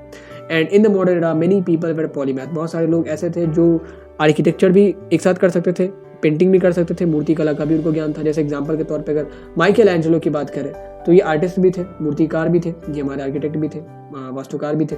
कंट्रीब्यूशन, अगर मेजर कंट्रीब्यूशन की बात करें, ऐसा नहीं कि सिर्फ कहने को थे, इन्होंने कंट्रीब्यूट भी करा था। पेटा नाम की मूर्ति आपने पीछे देखी है। सिसाइन चैपल, जब आप जाएंगे रोम में तो सिसाइन चैपल है, वहाँ पे बाहर से वो ज़्यादा इंटरेस्टिंग नहीं दिखता, बाहर से बहुत ज़्यादा मोनोटोनस लगेगा, बट जब आप अंदर देखेंगे तो इतनी पेंटिंग्स उसके अंदर बनाई गई इंटीरियर में, and that was only possible because of Michael Angelo. फिर डोम जो हमारा सेंट पीटर्स चर्च, कभी भी आप रोम सर्च करेंगे तो एक बहुत बड़ा गुंबद आपको देखने को मिलेगा, वो गुंबद इन्होंने डिज़ाइन किया। फिर एक और हमारे आते महानुभाव, दैट वाज फिलिपो ब्रुनेल्ली। फिलिपो ब्रुनेल्ली का क्या कंट्रीब्यूशन है, ये हमारे स्कल्पचर भी थे, आर्किटेक्ट भी थे, पुराने कैरियर के पुराने दिनों में अपने ये मूर्ति कला में ज़्यादा निपुण थे। फिर इनके क्या मेजर कंट्रीब्यूशन है, जो फ्लोरेंस की सिटी के बारे में जब आप सर्च करेंगे तो फिर वहाँ पे भी एक डोम आपको देखने को मिलेगा ऑरेंज कलर का, वो इन्होंने डिज़ाइन करा। एंड डोम से डिज़ाइन करना was not an easy task, domes बहुत बड़े थे, ठीक है, एक एक मंजिला डोम बनाए जाते थे। एंड जब आप अंदर से देखोगे कि कितने ज़्यादा हॉलोड स्पेस में क्या क्या क्रिएटिविटी करी गई है, तो यू विल बी ब्लोन, आपका दिमाग ख़राब हो जाएगा। तो ये देखा हमने कि कैसे जो ह्यूमैनिज्म है वो ना केवल किताबों के थ्रू, बुक्स के थ्रू, ज्ञान मतलब जो एकेडमिक्स की चीज़ें उसके थ्रू फैल रहा था, बल्कि arts, sculptures, paintings and architecture का भी बहुत अहम रोल था।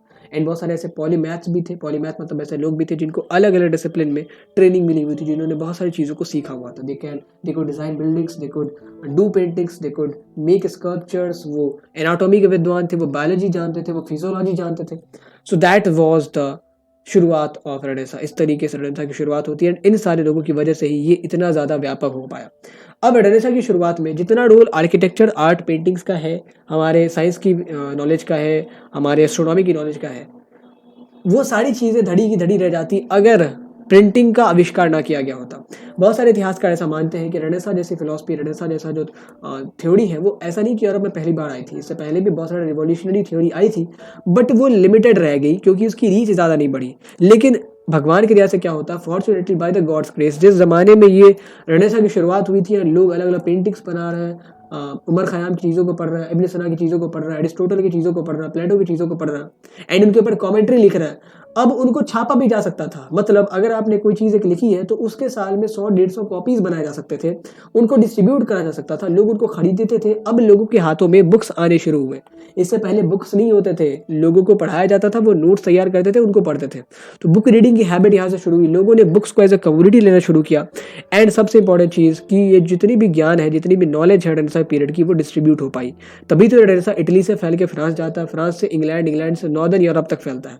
एंड इसके इम्पैक्ट आप देखेंगे तो इंडिया में भी, साउदर्न एशिया में भी, या ऊपर ईस्ट एशिया में भी बहुत दिनों तक आपको देखने को मिलेंगे। सो that was only because of printing. आगे बढ़ते हैं अगली स्लाइड में प्रिंटिंग के बारे में, उससे पहले एक एमसीक्यू को अटेम्प्ट कर लेते हैं। बट उससे पहले एक चीज़ आप जान लें कि जैसा हमने मिकेल की बात की, फिलिप्पो ब्रुनेल्ली की बात की, जैसा हमने दांते की बात की, तो अब ये ऐसा टाइम आ चुका था रेनेसां के टाइम में जब लोगों ने आर्टिस्ट्स को, चाहे वो पोएट हो, चाहे वो लिटरेचर हो, चाहे वो स्कल्पचर्स हो, चाहे वो आर्किटेक्ट्स हो, इनको इज्जत देनी शुरू की। पहले क्या होता था, इनको इनके गिल्ड के मेंबर के तौर पे बुलाया जाता था कि फलाने जो आदमी है वो रोमन आर्किटेक्ट गिल्ड के मेंबर हैं। अब आर्टिस्ट को उनके नाम से जाना जाने लगा था, इसीलिए इतने फेमस हो पाए। लियोनार्डो दा विंसी को अगर as a member of guild हम लोग जानते तो क्या उनका नाम इतना फेमस हो पाता। सिमिलरली मिचेलेंजेलो को लोगों ने उनके नाम से इंडिविजुअली जाना। So for the first time in the history artists were known with their name instead of as a member of guild, कि वो पहली बार अपने नाम से जाने गए, ना ही किसी गिल्ड या एसोसिएशन के मेंबर के तौर पे। आगे बढ़ने से पहले 2 क्विज हैं, उनको अटेम्प्ट कर लेते हैं, देन वी विल सी कि क्या रोल था प्रिंटिंग का इस पूरे रेनेसां पीरियड में इसको स्प्रेड करने में। The painting named Last Supper was painted by, Last Supper नाम की पेंटिंग किसने बनाई थी? माइकलएंजेलो, लियोनार्डो दा विंसी या none of the above. Leonardo da Vinci ने 2 बहुत अहम पेंटिंग बनाई है, एक तो मोनालिसा की एंड एक द लास्ट सपर। लास्ट सपर में क्या है, ये जो जीसस है वो अपने दोस्तों के साथ, अपोस्टल्स के साथ खाना खाते हैं, उसके बाद उनको क्रूसीफाई कर दिया जाएगा, सूली पे चढ़ा दिया जाएगा। तो ये पेंटिंग है लियोनार्डो दा विंसी के द्वारा बनाई गई। And the next is which of the following is not a creation of Michelangelo, कि इनमें से कौन माइकलएंजेलो का क्रिएशन नहीं है? Dome of Florence, dome of Saint Peter's church at Rome, the Pieta paintings inside the Sistine Chapel. Sistine Chapel के अंदर जो पेंटिंग है वो तो उन्होंने ही करी है। फिर पिएटा जो है, जो मूर्ति है, वो भी उन्होंने ही बनाई है। Dome of Saint Peter's church at Rome, वो भी उन्होंने डिजाइन की है। बहुत सारे लोग और भी थे बट इनका भी कॉन्ट्रीब्यूशन है वहाँ पे। Then the dome of Florence जो है, ये फिलिप्पो बेनेची ने बनाया था, इसमें माइकलएंजेलो का कोई कॉन्ट्रीब्यूशन नहीं है। वैसे फ्लोरेंस इनकी होम सिटी थी, तो आप कंफ्यूज मत होना, इसको फिलिप्पो बेनेची ने बनाया, माइकलएंजेलो का इसमें कॉन्ट्रीब्यूशन नहीं था। तो correct answer will be option A, dome of Florence. अब आगे बढ़ते हैं, प्रिंटिंग के कॉन्ट्रीब्यूशंस को देखते हैं।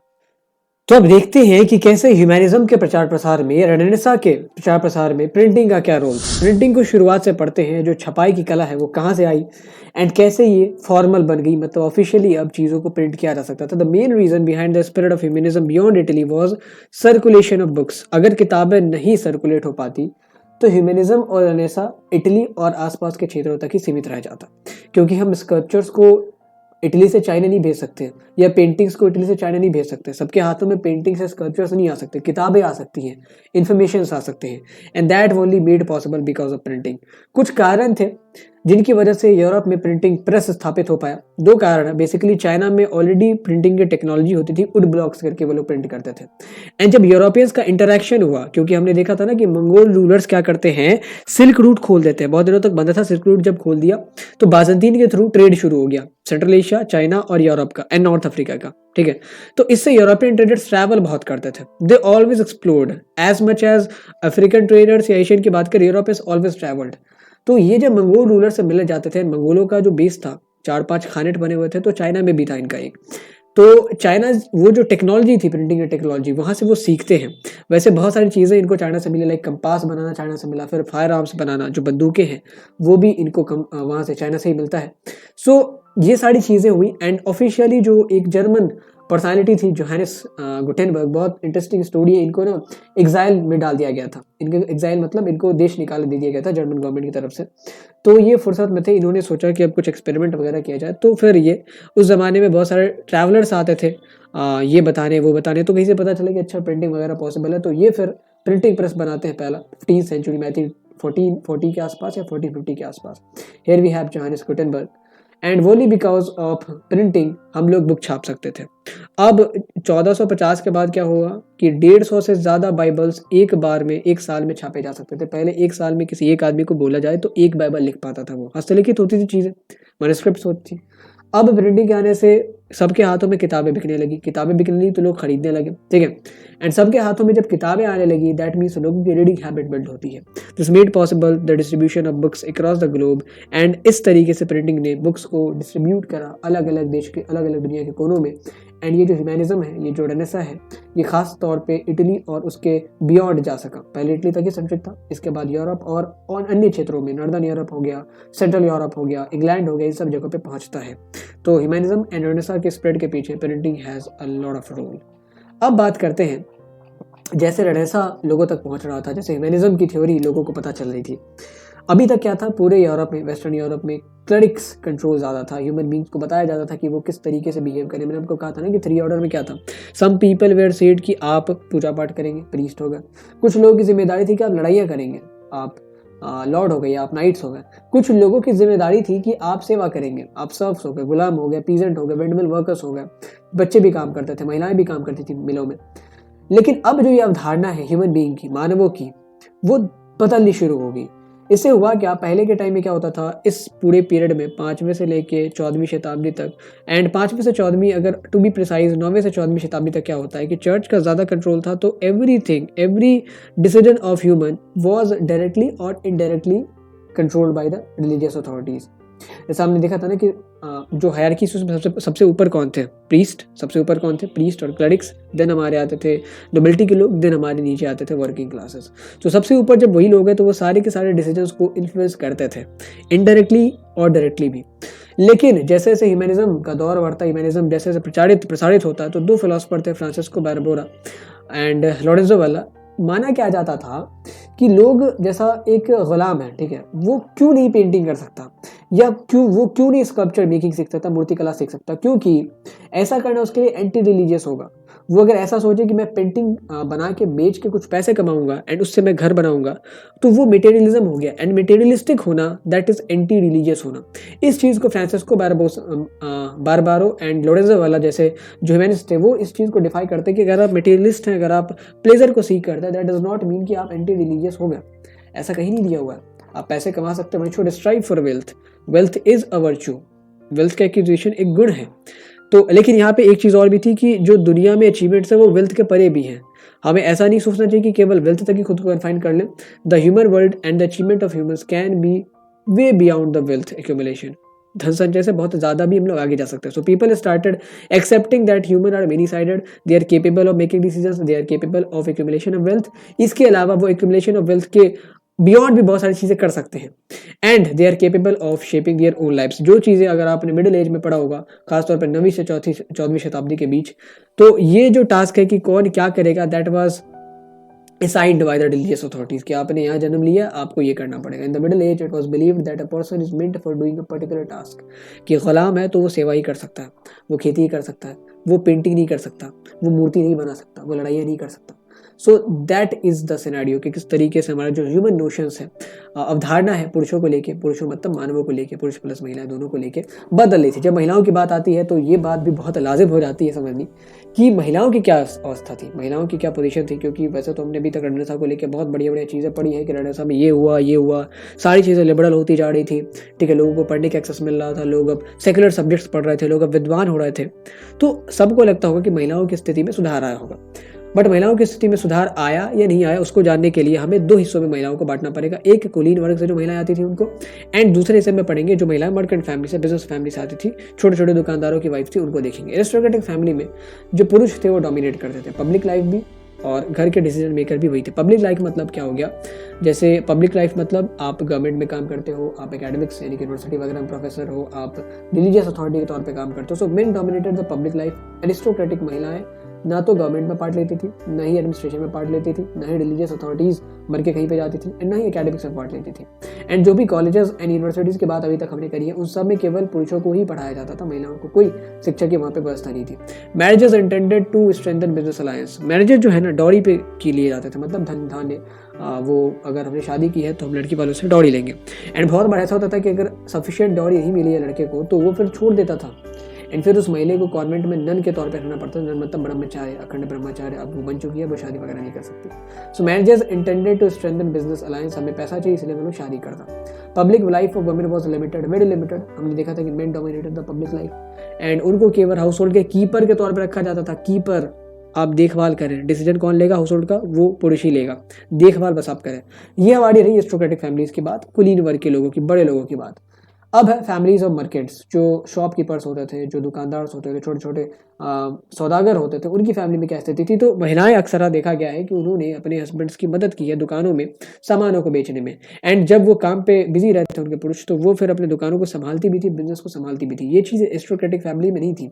Women had no right to say कि आपको कैसे बिजनेस चलाना चाहिए, या लाइए मैं ये चीज़ों में आपकी मदद कर देता हूँ, ऐसा कुछ भी नहीं था एरिस्टोक्रेटिक फैमिली में। And in the family of merchant एक और बहुत यूनिक चीज़ है कि अगर किसी की डेथ हो गई किसी पुरुष की, तो उसकी जो विडो है वो पब्लिक लाइफ में पार्ट ले सकती थी। वो रिलीजियस अथॉरिटीज़ बन के काम कर सकती थी। एकेडमिक्स में तो कोई खैर कोई बात ही नहीं। बाकी हमने देखा है कि अच्छा खासा पब्लिक रोल उनका होता था। Public role again means being in religious, political, administrative और एकेडमिक वर्क्स, ठीक है। तो ये चीज़ मर्केंट्स की फैमिली में होती थी। अगर विडो है, कोई विधवा है, तो वो फिर अलग अलग पब्लिक रोल में अपने आप को एक्सपोज करके अपने हुनर को दिखा सकती थी। But that was not possible in the case of aristocratic families. तो ये आपको कॉन्ट्रास्ट देखने को मिलेगा कि even that they had greater access to power, greater access to wealth, लेकिन फिर भी यहाँ पे जो महिलाओं की स्थिति है बहुत ज़्यादा कमज़ोर है, बहुत दयनीय है। लेकिन महिलाओं की स्थिति दयनीय ज़रूर थी। कुछ ऐसी महिलाओं थी जिन्होंने, आप ऐसा कह सकते हैं कि वुमेन एम्पावरमेंट के लिए भी काम करा एंड इन आइडियाज़ को भी क्वेश्चन करा कि क्यों एक महिला को यूनिवर्सिटीज़ में पढ़ने से मना किया जाता है, एडमिनिस्ट्रेटिव ऑफिसर्स में बैठने से मना किया जाता है, गवर्न करने से मना कर दिया जाता है, क्यों हमें इनकेपेबल माना जाता है। तो there were some notable women. उसमें से एक है हमारे कैसेंड्रा फैदल है। आप देख सकते हैं 1465 में जन्म हुआ, 1558 तक ये जीवित रहती है। ये बहुत विदुषी थी। विदुषी मतलब विद्वान थी। इनको ग्रीक और लैटिन में प्रोफिशिएंसी के लिए जाना जाता था। बहुत बढ़िया से ग्रीक और लैटिन आती थी। रोमन एम्पायर की दो ही लैंग्वेज थी, ग्रीक और लैटिन। लैटिन जो रोमन कहता है ना वो लैटिन है, और ग्रीक मतलब इस तरफ मैसेडोनिया का रीजन था ना, उसमें ग्रीक बोली आती थी। हमने बताया उस एन एम्पायर अक्रॉस 3 कंटिनेंट वाले चैप्टर में कि जितना वेस्ट जाएंगे लैटिन यूज होगी और जितना रोमन एम्पायर के ईस्ट में आप आएंगे ग्रीक यूज होगी। तो ये इतनी बड़ी विद्वान थी कि इनको यूनिवर्सिटी ऑफ पैडवा में भाषण देने के लिए भी एक बार आमंत्रित किया गया था।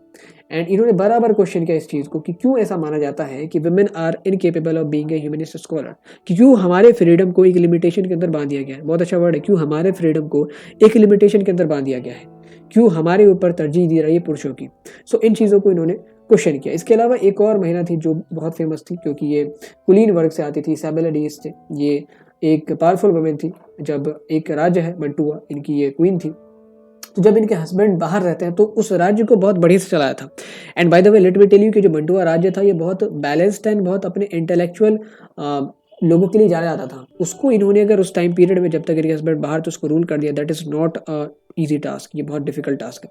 तो ये दो महिलाएं थी जिन्होंने न केवल वकालत की कि जो आप सोचते हैं कि women are incapable for being a humanist scholar and आपने हमें एक हमारे फ्रीडम को लिमिटेशन में बांध दिया है, वो आप ना करें। सो जो भी हमें लेटर्स वगैरह मिलते हैं महिलाओं के, जो भी राइटिंग्स वगैरह उनकी मिली है, हमें उनसे यही पता चलता है कि they were basically craving for participation in, जैसा आपको एकेडमिक्स में पुरुषों का पार्टिसिपेशन उनका होना चाहिए, जैसा एडमिनिस्ट्रेशन में पुरुषों का वैसा उनका होना चाहिए, जैसा रिलीजन में जैसा गवर्नेंस में उनका वैसा महिलाओं का भी होना चाहिए। They were always craving for that thing. And fortunately ये सारी चीज़ अभी पॉसिबल है कि वुमेन का take part in anything whatever they want to. So this you should, जो भी महिलाएं अभी जो भी फीमेल्स इस लेक्चर को देख रही है, you should become a good human resource, not good great human resource, and serve the legacy of these women. क्योंकि इन्होंने आपकी एक टाइम पे वकालत की थी जिसके कारण आप कहीं से किसी भी कोने पर बैठी हैं तो आपको ये सारी प्रिविलेजेस मिल रही हैं। वैसे ये सारी प्रिविलेज आपकी इनहेरिटेंस है, आपको वैसे ही जायज़ मिलती, लेकिन फिर भी बहुत सारे मसाइल थे जिनको इन लोगों ने लड़के आपके लिए सॉल्व किया है। अब आगे बढ़ने से पहले एक क्विज अटेम्प्ट करते हैं, एक नहीं दो क्विज अटेम्प्ट करते हैं, उसके बाद आगे बढ़ते हैं। So here we have two quizzes. Europeans inherited the printing technology from, कि प्रिंटिंग टेक्नोलॉजी उन्हें कहाँ से मिली थी? क्या ऑटोमन से मिली थी, ऑटोमन तुर्क्स, क्या चाइनीज से मिली थी, या विकिंग्स जो एक ट्राइब थी जो इंग्लैंड को अटैक करते हैं, नॉर्वे से आते हैं शायद, या इंडियन से मिली थी? इन चारों में से कहाँ से उन्होंने प्रिंटिंग की जो टेक्नोलॉजी है उसको इनहेरिट किया, विरासत में पाया? So they got it from Chinese. हमने देखा था कि क्या रोल था मंगोल रूलर्स का, उनके थ्रू जो इंटरेक्शन हुआ इनसे चाइनीज बहुत सारी चाइनीज टेक्नोलॉजी, चाहे फायर आर्म की टेक्नोलॉजी हो, चाहे कंपास की टेक्नोलॉजी हो, या प्रिंटिंग की टेक्नोलॉजी हो, इनमें बहुत मदद मिलती है। Then who among the following established the first printing press? अब प्रिंटिंग की बात आई तो किसने पहला प्रिंटिंग प्रेस स्थापित किया था? Martin Luther, Leonardo da Vinci, या जोहानस गुटेनबर्ग, या नन ऑफ द अबव? तो वी हैव सीन। आपको वैसे जवाब बताना है सही, कमेंट बॉक्स में हमें आप क्वेश्चन का वो मार्क लगा के पॉज कर लें, ठीक है? पॉज करके आप बताएं कि क्या जवाब होगा सही, एंड देन जब सही मार्क होता है तो आप आसानी से पता कर सकते हैं कि आपका उत्तर गलत है या सही है। So correct answer would be Johannes Gutenberg, क्योंकि ये जो है जर्मन में पहला कारखाना स्थापित करते जिससे प्रिंटिंग की जा सकती थी। Then the books were distributed, बुकों को प्रिंट किया जाना शुरू किया गया। खासतौर पर जो रिलीजियस स्क्रिप्चर्स थे उनको प्रिंट करने से क्या इम्पैक्ट पड़ते हैं आगे चल के देखते हैं कि जब ये किताबें लोगों के हाथों तक पहुँचने लगी एंड ये जो नज़रिया था, पर्सपेक्टिव था, वो लोगों तक पहुँचने लगा बियॉन्ड द बॉर्डर्स, तो क्या होता है? अब मामला आया, बहुत सारी क्रिश्चियनिटीज़ में अलग अलग रिचुअल्स थे जो लेटर ऑन ऐड कर दिए गए, अननेसेसरी थे, बट लोगों को नहीं पता थी चीज़ें बिकॉज उन्होंने अपने स्क्रिप्चर्स तक को नहीं पढ़ा था।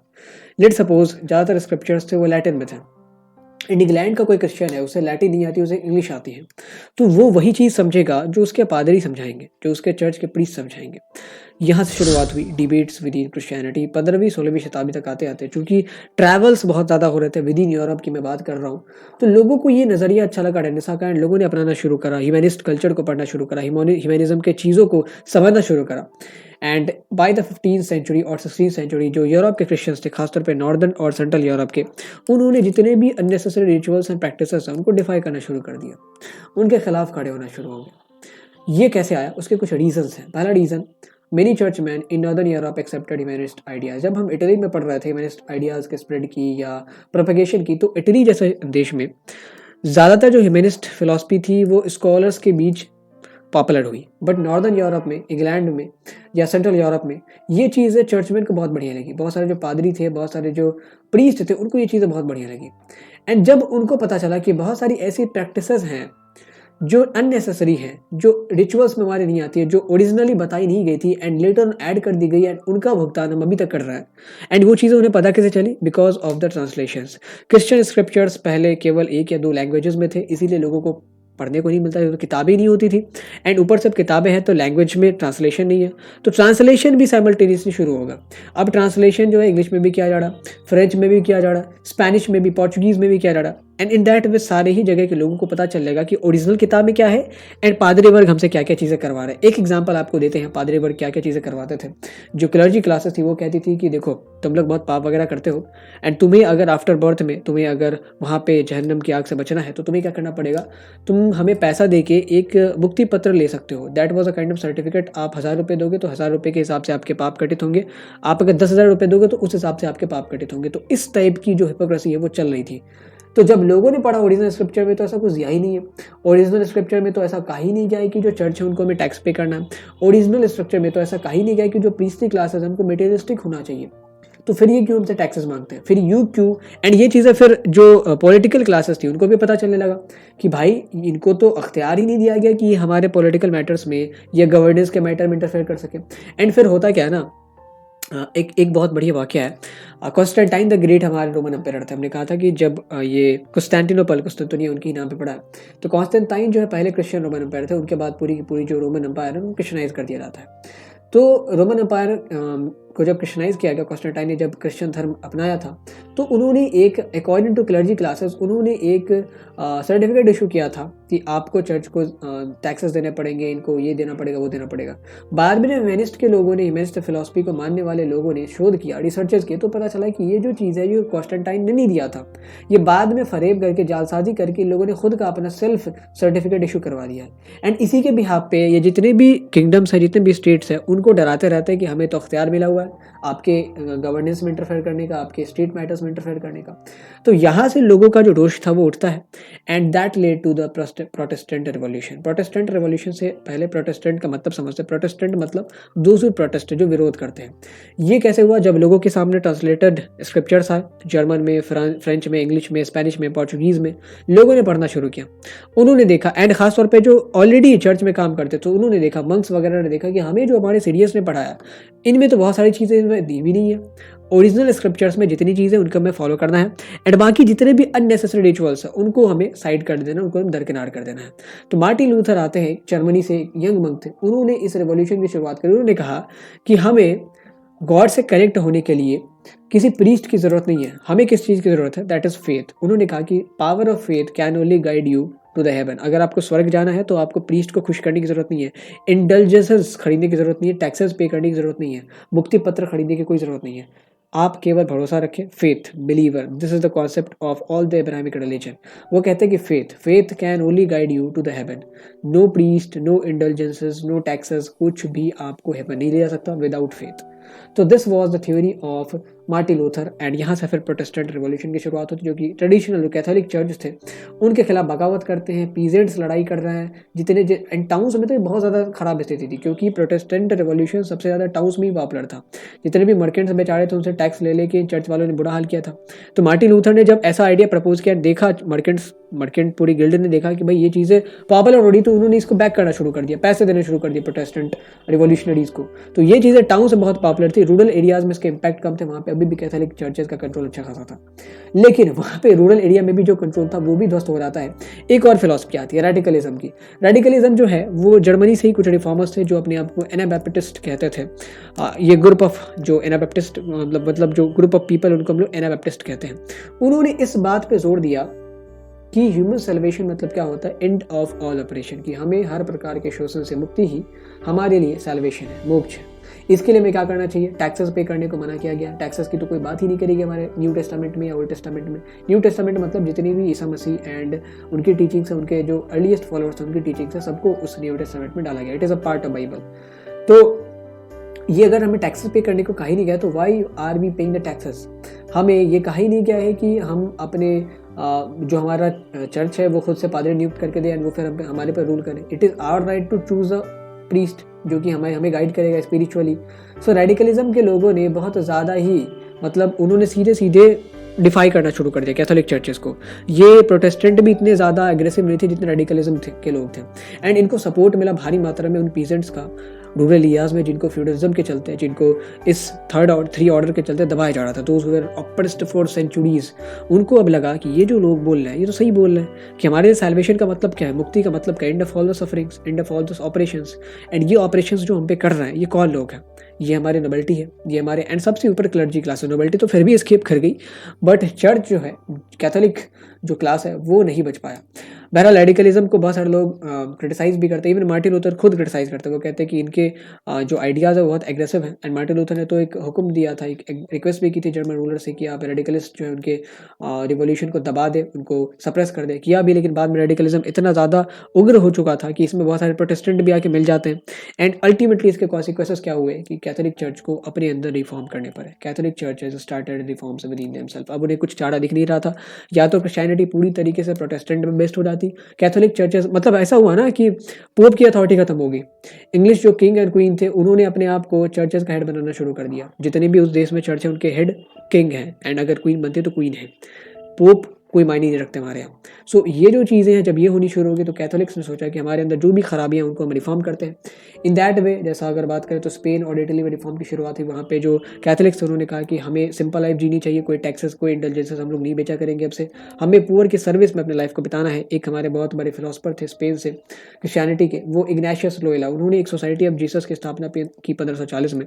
इस सोसाइटी ऑफ जीसस का मिशन क्या था, एंड इसी सोसाइटी ऑफ जीसस ने, आप कह रहे तो क्रिश्चियनिटी अगर स्प्रेड हुआ है साउथ एशियन और एशियन कंट्रीज में तो उसके पीछे बहुत बड़ा रीज़न है इसका। इन्होंने एंड इसी सोसाइटी ऑफ जीसस के जो फॉलोअर्स होते थे उनको कहते हैं जीसट, ठीक है। ये क्या करते हैं, ये पुअर को सर्व करते हैं। एंड सेकंड लाइन आप देखें, widen their knowledge of other culture, दूर दराज देशों में जाके लोगों के बारे में जानते हैं, उनको क्रिश्चियनिटी के बारे में बताते हैं, पहले उनको सर्व करते हैं। लोग खुश होकर उनको क्रिश्चियनिटी के बारे में बताते हैं, और लोग जो खुश हैं वो तो ऑब्वियसली क्रिश्चियनिटी को खुशी खुशी अपनाएंगे। सो for the spread of Christianity, behind the spread of Christianity, ये जो सोसाइटी ऑफ जीसस है इनका बहुत बड़ा रोल है।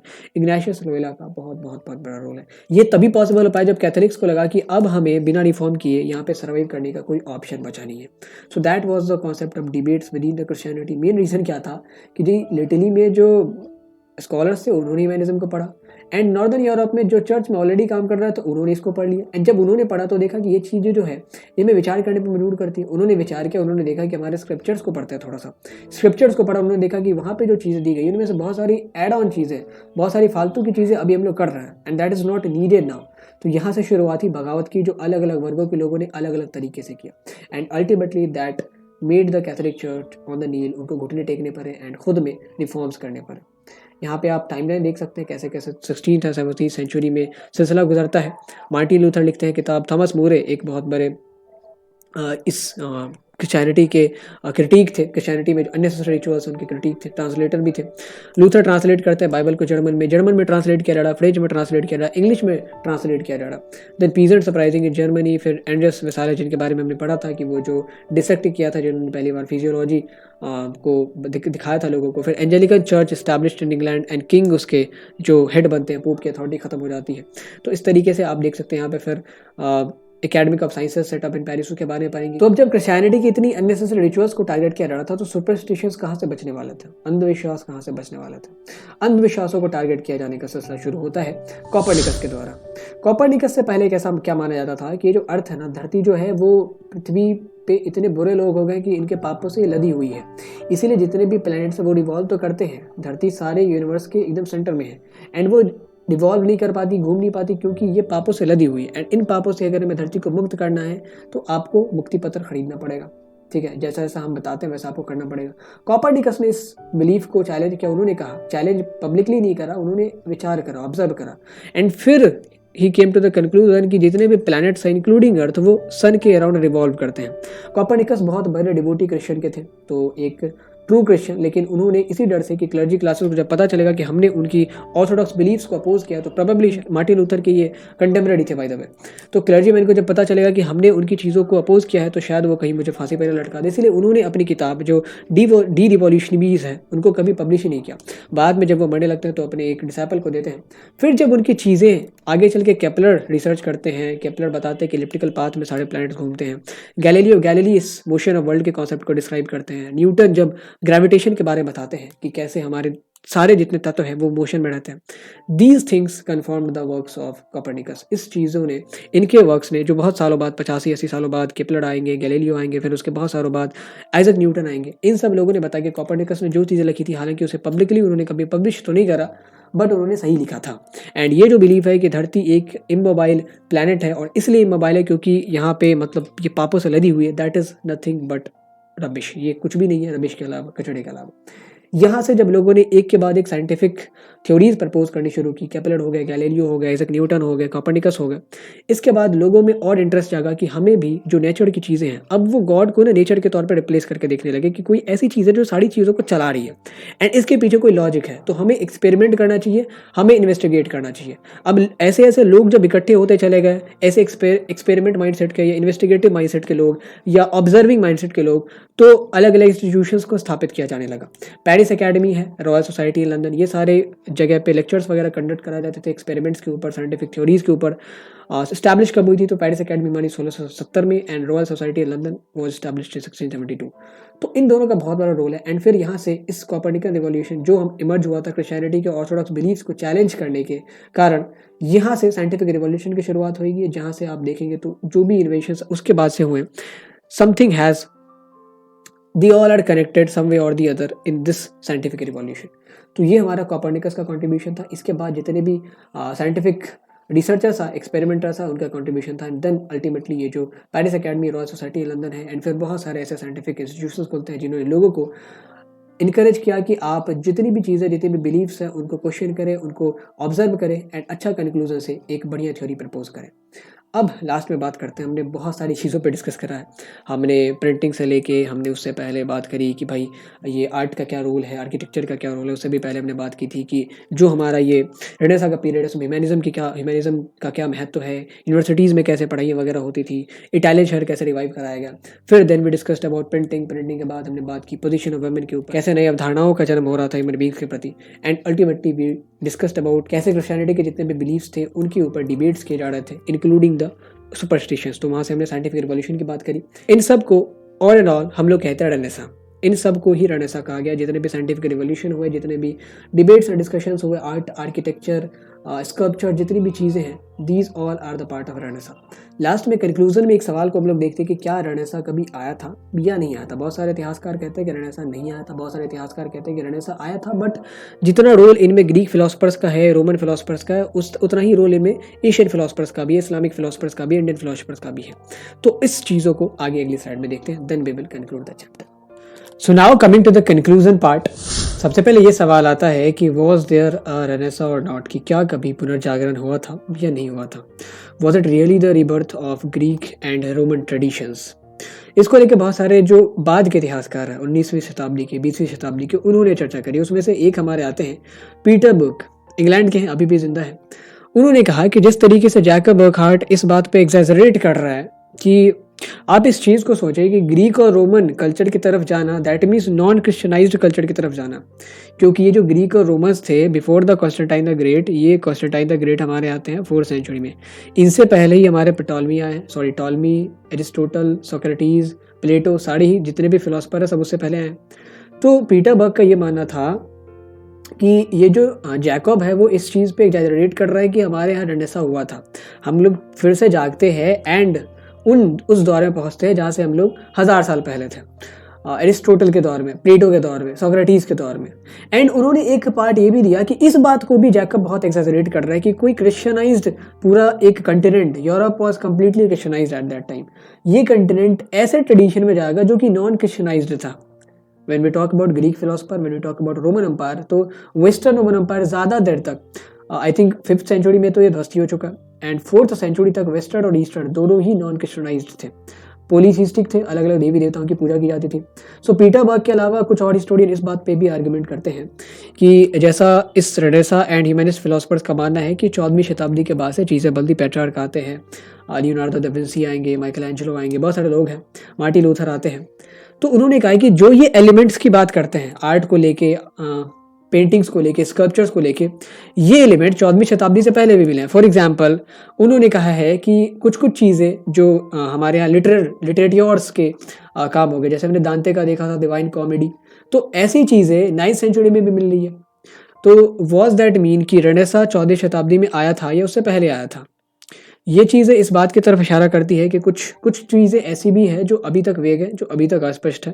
पीटरबर्ग ने ऐसा कहा कि आप खुद ही सोचें कि कोई ऐसा कंटिनेंट जो पूरी तरीके से क्रिश्चियनाइज्ड हो चुका है, and Renaissance that does not mean कि वो लोग एथीस्ट हो गए थे, उनको they had faith in God, but problem क्या थी, they were now questioning the unnecessary rituals, जो अननेसेसरी रिचुअल्स थे, क्योंकि अब चीज़ें ट्रांसलेटेड मैनर में, पहले के टाइम में क्या था, लैटिन में ज़्यादातर जो स्क्रिप्चर्स है वो लिखी हुई थी, वो प्रिंटिंग की कोई सुविधा नहीं थी, तो सब लोग पढ़ लिख नहीं सकते थे, जो चीज़ें सुनाई जाती थी उसी को लोग नोट करते थे, and then they basically remembered all those things. बाद में गुटेनबर्ग के आने के बाद प्रिंटिंग प्रेस स्थापित होगा एंड चीज़ें ट्रांसलेट की जाएंगी। अब इंग्लैंड में बैठा आदमी जो इससे पहले अपने फादर से बाइबल का रिसाइटेशन सुनता था, वो बाइबल को पढ़ सकता था, एंड जब वो बाइबल को पढ़ता था तो वो जानता था कि यहाँ पे जो हमें इंटेलिजेंसेस ली जा रही है, पैसा दे के जो मुक्ति पत्र दिया जा रहा है, या टैक्सेस हम लोग जो चर्च को पे करते हैं, दीज आर अनरीजनेबल, ये चीज़ें जो है, ये चीज़ें किताबों में लिखी नहीं गई है, तो वो फिर क्यों, एंड कंसिडरिंग दिस आपको ये भी सोचना है कि वो क्रिश्चियनिटी को छोड़ते भी नहीं है, ठीक है, तो वो क्यों ऐसा इंटरेस्टेड होंगे पूरी तरीके से ऐसे कल्चर को अडॉप्ट करने में जो कि नॉन क्रिश्चियनाइज था, इस बात पे भी थोड़ा सा गौर फरमाना ज़रूरी है। एंड एक आर्गुमेंट ये भी देते हैं, एंड ये आर्गुमेंट आई थिंक सबसे ज़्यादा महत्वपूर्ण है, कि जब ये आप लोग पुनर्जागरण कहते हैं, पुनर्जागरण मतलब रीबर्थ, हम लोग सो गए थे, देन वी बेसिकली वोक्ड अप है, तो जब हम लोग सो के उठते हैं, तो यहाँ पे कहा गया है पुनर्जागरण से मतलब कि जितना भी हमारा मिडिल एज खत्म हुआ, तो हम लोगों ने वापस से, मतलब यूरोपियंस वापस से, यूरोपियन से खास तौर पे हमारा मतलब वेस्टर्न यूरोप से है, ठीक है, क्योंकि ईस्टर्न यूरोप का अभी भी कुछ हिस्सा इस्लामिक कंट्रोल में है, ऑटोमन्स अभी भी रूल कर रहा। तो उन्होंने कहा कि केवल उन्होंने ग्रीक या रोमन फिलोसफर्स की बात नहीं सुनी थी, केवल उन्होंने ग्रीक या रोमन फिलोसफर्स को एज ए गाइडेंस नहीं लिया था, उन्होंने बहुत सारी चीज़ें इंडिया से सीखी, बहुत सारी चीज़ें चाइना से सीखी, लाइक फायर आर्म्स कैसे बनाए जाते हैं, कंपासेस कैसे बनाए जाते हैं, एबैकस का कॉन्सेप्ट देखा, प्रिंटिंग का कॉन्सेप्ट देखा। सेंट्रल एशियन बहुत सारे फिलोसफर्स थे, इब्न सिना हो गए, इब्न रशद हो गए, अल-बिरूनी हो गए, चाइनीज़ फिलोसफर्स हो गए, अरेबिक फिलोसफर्स हो गए। तो ऐसा अगर हम कह दें कि सिर्फ उन्होंने ग्रीक और रोमन्स को फॉलो किया एंड उनसे गाइडेंस सीख किया, तब तो ये पुनर्जागरण होगा, लेकिन ऐसा तो नहीं है। इन्होंने बहुत सारे अदर देशों के फिलोसफर्स एंड उनके जो ग्रेट इंटेलेक्चुअल्स हुए उनसे भी गाइडेंस सीखा। तो ये सारे कुछ ऐसे आर्गुमेंट्स हैं जो इस बात को रिफ्यूट करते हैं कि कभी रेनेसा हुआ था या नहीं हुआ था। अब रेनेसा के बाद क्या होता है, ये जो पीरियड हमारा 14वीं से 17वीं शताब्दी तक का गुजरा है, इसके बाद क्या होता है, यूरोप एक टाइम में पूरी तरीके से यूनिफाइड था रोमन एम्पायर के समय, फिर डिसइंटीग्रेट होता है जब ये ट्राइब्स आके अटैक करती है, फिर धीरे धीरे इसको यूनिफाई किया जाता है जब चर्चेस का कंट्रोल बढ़ता है, ठीक है, लैटिन लैंग्वेज एंड चर्च की अथॉरिटी, ये दोनों मिलकर यूनिफाई करती है। अब क्या हो रहा था, जैसे जैसे हम लोग क्वेश्चन करते जा रहे थे, जैसे जैसे हम लोग चीज़ों को समझते जा रहे थे, हम लोग मतलब इन द सेंस यूरोपियंस, तो इंडिविजुअल आइडेंटिटी उभर के सामने आने लगी। हमने आपको कहा ना कि पहले के टाइम में क्या होता था, आर्टिस्ट हो गए, जितने भी क्राफ्ट्समैन हो गए, उनको नाम से नहीं, उनको उनके गिल्ड के आधार पर जाना जाता था। अच्छा, ये क्राफ्ट्समैन है, ये इस गिल्ड के हैं, ये वेनिस के वास्तुकार हैं, या ये मिलान के पेंटर हैं। अब हम लोग देखते हैं कि इंडिविजुअल आइडेंटिटी लोगों की जाहिर हो रही है। माइकल एंजेलो के बारे में जानना है, लियोनार्डो दा विंसी के बारे में जानना है। आपको शायद पता भी ना हो कि लियोनार्डो दा विंसी जैसे बहुत सारे पेंटर्स उससे पहले भी आए होंगे, बट हमें पता नहीं चला because they were the part of guild. उनकी इंडिविजुअल आइडेंटिटी उतनी ज़्यादा सिग्निफिकेंट नहीं थी, इस बात को आप समझें। तो individual identity became significant, and इस तरीके से लोगों का जो पब्लिक स्फेयर है एंड प्राइवेट स्फेयर है, प्राइवेट स्फेयर हमने कहा कि उनकी जो पर्सनल लाइफ है, पब्लिक लाइफ मतलब जो उनका एसोसिएशन है गवर्नमेंट के साथ, जो उनका एसोसिएशन है रिलीजन के साथ, वो सारी चीज़ें वो डिस्टिंक्ट होती चलेगी। इंडिविजुअल आइडेंटिटी पे जब जोर पड़ना शुरू हुआ तो लोगों ने एज अ सिटीजन खुद को माना। एंड सिटीजनशिप जो है एक बहुत अहम रोल प्ले करती है। फिर इक्वालिटी ऑफ राइट्स को लेकर बहुत सारी लड़ाइयाँ होंगी, फ्रेंच रिवॉल्यूशंस होंगे, फ्रेंच रिवॉल्यूशन, एंड इसके अलावा यूरोप में अलग अलग जगह पे क्रांतियाँ वगैरह होंगी। एंड वी सी कि यहाँ पे जितने भी डिसइंटीग्रेटेड स्टेट्स थे वो अब एक लैंग्वेज या किसी कॉमन आइडेंटिटी के आधार पे एक हो रहे थे। इससे पहले रोमन अम्पायर था। Consider the situation 8th century BC के बाद जो हमारा रोम स्थापित हुआ, फिर उसका रोमन रिपब्लिक, देन पूरा का पूरा रोमन अम्पायर बनता, फिर पूरी तरीके से रोमन अम्पायर ध्वस्त हुआ। फिर कैथेड्रल्स बनाए जाएंगे, फ्रैंक्स आएंगे एंड वो गॉल को फतेह करेंगे। फिर पूरी तरीके से ये जो ट्राइब्स है इनको क्रिश्चनाइज किया जाएगा एंड एक तरीके से कहे तो आप यूनिफिकेशन भी हो गया था। रोमन अम्पायर जितना इंटैक्ट नहीं था बट यूनिफाइड थे वो लोग। फिर क्या होता है, धीरे धीरे धीरे धीरे ऐसा का पीरियड आया एंड ये चीज़ें अब चूंकि लोगों की इंडिविजुअल आइडेंटिटी अब उभर के सामने आने लगी। दे अंडरस्टूड द सिग्निफिकेंस कि वो अगर इटालियन है तो उसका क्या महत्व है। उनको अब पता चलने लगा कि वो अगर ग्रीक है तो उनका क्या महत्व है, वो अगर इंग्लिश बोलते हैं तो उनका क्या महत्व है। क्योंकि पहले सब चीज़ें थी नहीं, पहले तो इंपॉर्टेंस ही नहीं दी जाती थी। इंग्लिश वॉज कुछ भी नहीं, इंग्लिश में तो ट्रांसलेशन भी नहीं थी। बहुत दिनों तक जो बाइबल था वो जो रिसाइटेशन होता था वो लैटिन में ही होता था। फिर जब रेनेसां के पीरियड में इसको ट्रांसलेट किया गया जर्मन में भी, स्पेनिश में भी, पोर्चुगीज़ में भी, इंग्लिश में भी, तो यहाँ से सेंस ऑफ इंडिविजुअल आइडेंटिटी जाहिर हुई एंड जितने भी यूरोप के देश थे वो डिजॉल्व होकर अपने आप को एक एक स्टेट में तब्दील करते हैं। यहाँ से इटली निकल के आएगा, फ्रांस निकल के आएगा, इंग्लैंड निकल के आता है, फिर जर्मनी, हंगरी, ऑस्ट्रिया, ये सब सारे जो कंट्रीज आप देख रहे हैं दैट आर बेसिकली यहाँ पे अगर आप इस पूरे यूरोप हिस्ट्री को पढ़ोगे तो इटली के पुनर्जागरण के बाद, इस पूरे रेनेसां के पीरियड के बाद अलग अलग जगह पे यूनिफिकेशन होता है। पोर्चुगीज़ का यूनिफिकेशन, जर्मनी का यूनिफिकेशन, फ्रांस का यूनिफिकेशन एंड अलग अलग जगह बहुत क्रांतियाँ होंगी। Ultimately they emerged as a sovereign nation. ये हमारा कंक्लूजन था इस चैप्टर का। इस तरीके से रेनेसां जो है अपना लॉन्ग टर्म इम्पैक्ट छोड़ के जाता है। अलग अलग देशों में अलग अलग प्रकार की क्रांतियां होती है, अलग अलग सत्ता के खिलाफ, and ultimately they all emerged as a sovereign country, जो कि हम आज यूरोप के रूप में देखते हैं। So that's all in the chapter and here we will conclude with the MCQs to MCQ De Revolutionibus। ये किसकी रचना है? आइजक न्यूटन, कॉपरनिकस, केपलर या none of the above? Answer आप कमेंट बॉक्स में दे सकते हैं। आप क्वेश्चन का नंबर लिख दे तब बता दे या टाइम स्टैम्प लगा के। ये जो किताब है इसमें लिखा गया था कि जो अर्थ है वो रोटेट करती है। क्रिश्चियन वाले मानते थे, क्रिश्चियन सुपरस्टिशियस लोग मानते थे कि अर्थ पापों से लदा एक प्लैनेट है जो इमोबाइल है, जो मूव नहीं कर सकता, ठीक है। एंड इसको हमें अगर पापों से मुक्त करना है तो हमें क्या करना पड़ेगा? हमें क्लर्जी क्लासेस की बातें माननी पड़ेगी। अगर हमें अपने पापों को काटना है तो हमें उनके मुक्ति पत्रों को खरीदना पड़ेगा। तो कॉपरनिकस ने इस चीज़ को कहा कि भाई ऐसा कुछ भी नहीं है, प्लैनेट अर्थ भी बाकी अर्थ और प्लैनेट की तरह सन को रिवॉल्व करता है। एंड फिर इसकी हालांकि ये चीज़ें तो पब्लिश नहीं हो पाई। फिर जब हमारे केपलर आते हैं जिन्होंने एलिप्टिकल लॉ को समझाया, एंड फिर गैलीलियो गैलीली जिन्होंने मोशन ऑफ वर्ल्ड को बताया, तो फिर ये चीज़ें और क्लियर होती हैं। अगेन एक अगला question, last question, when the Paris academy was establish. ये एक साइंस के फील्ड में जितने भी एक्सपेरिमेंटर थे, जितने भी ऑब्जर्वर थे, उनका समूह था Paris academy and royal society of London. तो इसकी स्थापना कब करी गई थी? So this was established in 1670 and इसी के आसपास हमारा रॉयल सोसाइटी ऑफ लंदन भी एस्टैब्लिश्ड हुआ था। तो that was all in the chapter. हमने शुरुआत की कैसे इटालियन शहर को रिवाइव करा गया, वेनिस, जेनोवा, फ्लोरेंस को देखा, रोम को देखा, मिलान को देखा, पैडुआ को देखा। देन वी मूव्ड ऑन कि कैसे यूनिवर्सिटीज़ का ओल्ड कैरिकुलम था, फिर ये चेंज होता है, पेट्रार्क का क्या रोल था, फ्लोरेंस एक कैसे आर्टिस्टिक क्रिएटिविटी का हब बन जाता है, सिटी ऑफ लर्निंग बन जाती है। देन वी डिस्कस्ड कि आर्ट का क्या रोल था, लिटरेचर का क्या रोल था, साइंस एंड एस्ट्रोनॉमी में अरबिक एंड पर्शियन जो स्कॉलर्स थे उनका क्या कॉन्ट्रीब्यूशन है। And then we studied about architecture, then we studied about printing press की प्रिंटिंग प्रेस कितना अहम था इस रेनेसां को, एंड इस रेनेसां ही नहीं पूरे ह्यूमनिज्म की थ्योरी को बियॉन्ड इटली पहुंचाने में, ठीक है। उसके बाद क्रिश्चियनिटी के डिबेट्स को देखा, पोजीशन ऑफ वुमेन को देखा कि बहुत सारे लोगों को लग रहा है कि चूंकि रेनेसां के पीरियड में सारे लोग लिबरलाइज हो गए थे, सारे लोग क्वेश्चन करना शुरू करते हैं अपने एग्जिस्टेंस के ऊपर, सत्य की तलाश में निकलते। तो ऐसा तो नहीं है कि शायद महिलाओं की स्थिति सुधरी होगी। तो हमने एरिस्टोक्रेटिक क्लासेस की महिलाओं की स्थिति देखी, देन मर्केंट क्लासेस की महिलाओं की स्थिति देखी, and lastly we concluded with the concept कि क्या रेनेसां आया था या नहीं था। बाय द वे बीच में हमने साइंटिफिक रिवॉल्यूशन भी देखा था जो कॉपरनिकस के साथ शुरू होता है। मार्टिन लूथर के कॉन्ट्रीब्यूशन को देखा था जो डिबेट्स एंड वगैरह में, प्रोटेस्टेंट रिवॉल्यूशन। तो this was all in the chapter. Hope you have like the chapter, and if you have like the chapter and if you are new to the channel make sure कि आप subscribe तो करें। And any doubts regarding this chapter अगर आपके पास हैं तो you can easily post it us on the Telegram group. आप हमारे टेलीग्राम ग्रुप को ज्वाइन करें एंड हमसे आप कुछ भी डाउट्स किसी भी सब्जेक्ट के किसी भी चैप्टर के पूछ सकते हैं, and we will reply you there within few seconds. Thank you for watching, and if you find the video worth sharing then please don't forget to share the video among your friends and classmates. Thank you.